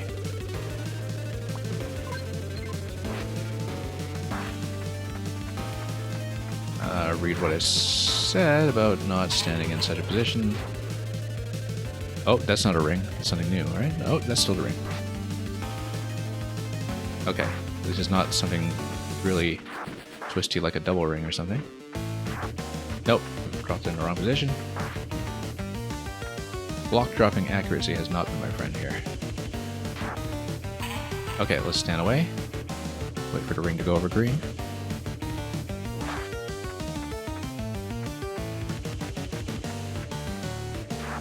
Okay. Now we jump, and then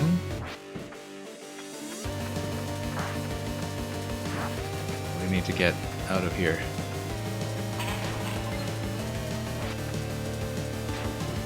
Then close. Good.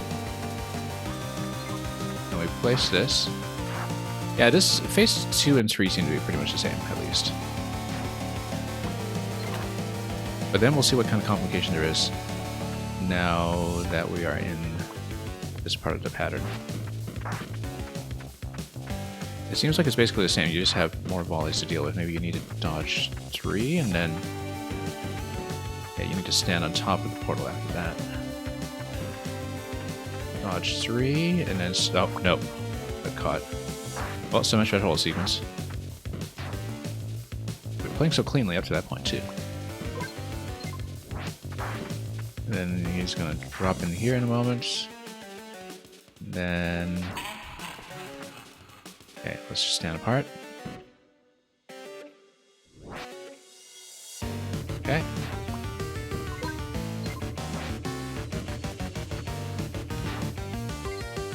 Okay, let's just get out of here.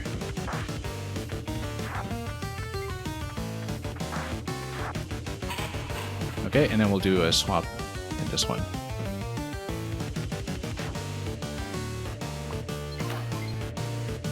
Okay. Once again, probably better to go top down for this phase. I can dodge 3 projectiles. And then stand on top of this column. Nope. Oh, just shot myself. Okay.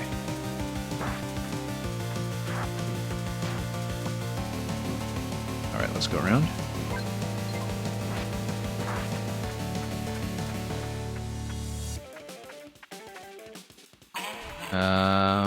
Yeah, let's get out of here so we can swap accordingly. And let him get out.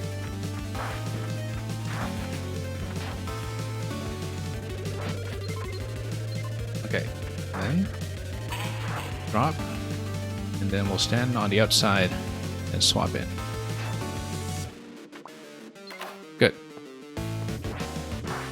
Then we drop 3 projectiles. Now, oh, almost hit. Okay, stand on top. Stand next to him here. Got him. That's 3 hits. Done. So we only finished World 4 today. But given how much longer things have been going, perhaps we will have to continue next week to finish World 5, and hopefully it's not just World 5, but hopefully You know, I mean, it might be pretty extensive puzzle-wise anyway, and if we get jammed on single puzzles for an hour and a half or so like we did today, but there may or may not be a post-game after that as well. We know for sure there will be World 5, though. Oh, here's an L. Like it's Luigi. I think the letters on them don't really correspond to anything in particular. We have seen some M's and N's and all that stuff, but... How was your experience with the corruption? Did we even find out the name of this boss? I love how when the characters swap their dialogue, it also swaps perspectives. We removed corruption from 3 guardians before you: Artiluc, Giambrosi, and Corimlio. Weird names. Well, what's this one called? Yeah, those names are terrible. I mean, this one's name is probably ridiculous. I'm Osrain, by the way. Sorry about the exceptions thing. The corruption messed up my judgment. Usually the things that end up here are dangerous, so I need to ensure that they stay here. That's okay, we're already used to it. We're trying to find the missing semicolon by following the portal trail. But there's nowhere left to go. What? If you've already met all the other guardians, it means you've been everywhere. Yeah, because I guess, you know, it starts with 8 worlds, but each of the worlds is supposed to be a combination of 2 other worlds. Each of the worlds that you play through is supposed to be a combination of 2 of the original worlds.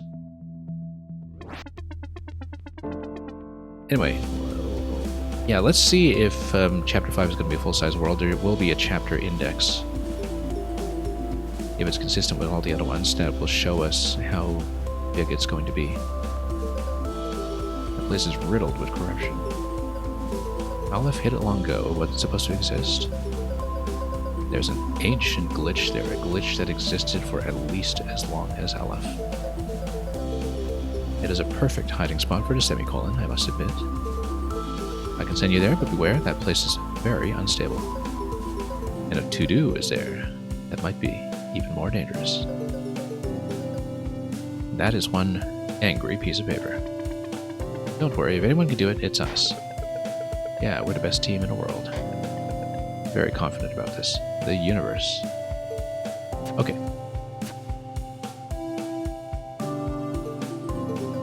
Alright. I forgot to tell them about the 3rd dimension.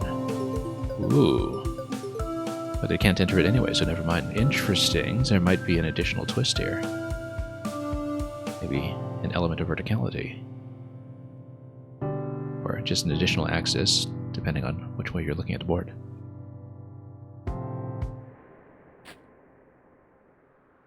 So anyway, World 5, we are not doing it today, unless it's just a single segment or something. We'll see in the index how big this is.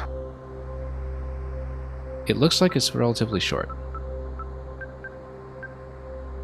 Well, maybe we should. But do we know how lengthy the puzzles have been so far? You know, if it's just 7, it could be pretty complex, though. It's not going to be a full 20 puzzles like we have so far, but given how lengthy some of the single puzzles have been... Oh, it actually tracks your deaths and bugs as well.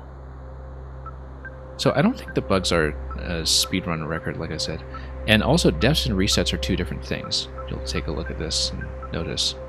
So, yeah, I didn't realize because we haven't really gone through menus previously to look at what's going on.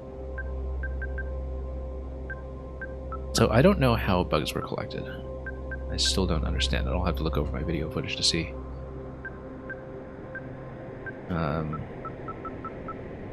Oh, I don't know. 7 segments is tempting to just go on and do it now.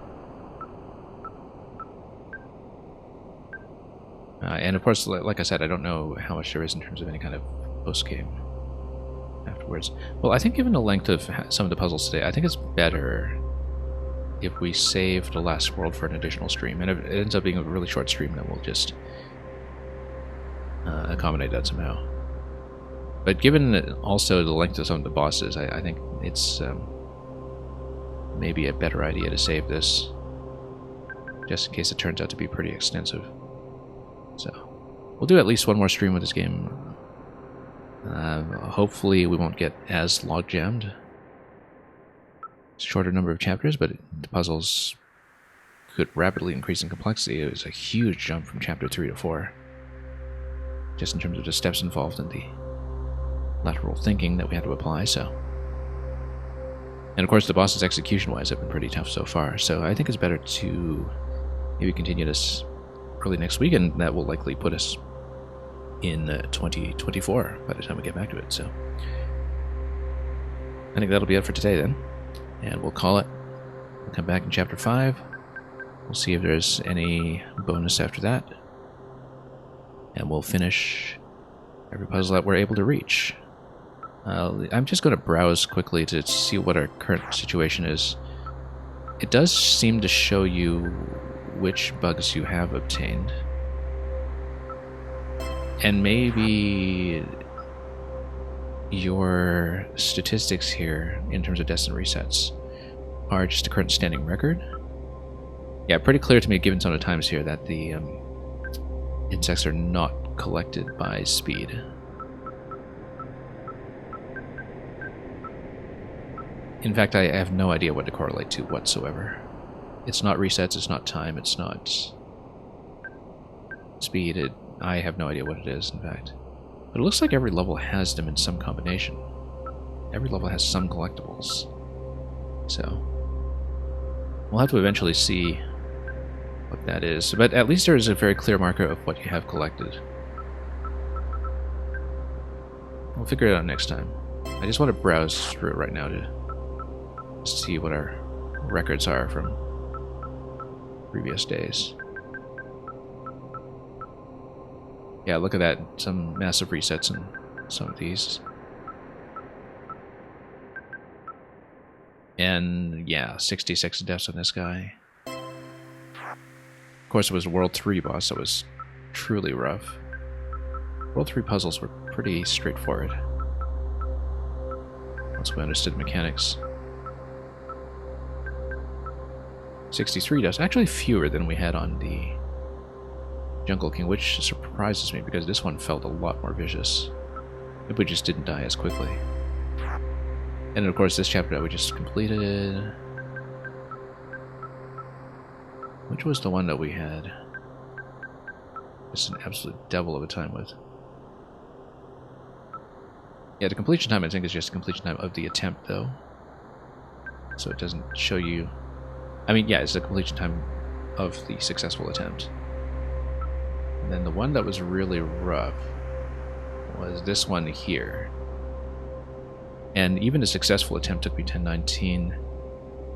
And that's with 16 deaths and 16 resets. It's funny because this felt much, much longer, probably because the attempts sometimes went on for some time before we actually hit a death or a reset, that we would be staring at things for quite a long while, and then we'd have a huge restart. It felt like we did a lot more restarts than that, to be honest. But then, very quick series of deaths over here, of course, for the boss. Anyway, we will call it for today. We'll continue with a return next time. We'll see if it's just this final chapter before we are done, or if there are more puzzles that await. I don't think we'll necessarily do the full 100% bug collection if we don't know how it works, because I don't want to poke at it and, you know, fumble around trying to figure it out. But we'll be back next time for one more session. Thank you so much for joining me today, and thanks for watching. Thanks for sitting through some of the lengthier puzzles. There were two specifically that stuck me for the longest time and took up the majority of the stream. But that's what happens, and it was very rewarding to go through it nonetheless, despite losing tons of time to occasionally just nudging a block in a wrong place. Until next time, have a wonderful day ahead of you with whatever you may be watching or making or playing or anything else. And, as always, fare thee well.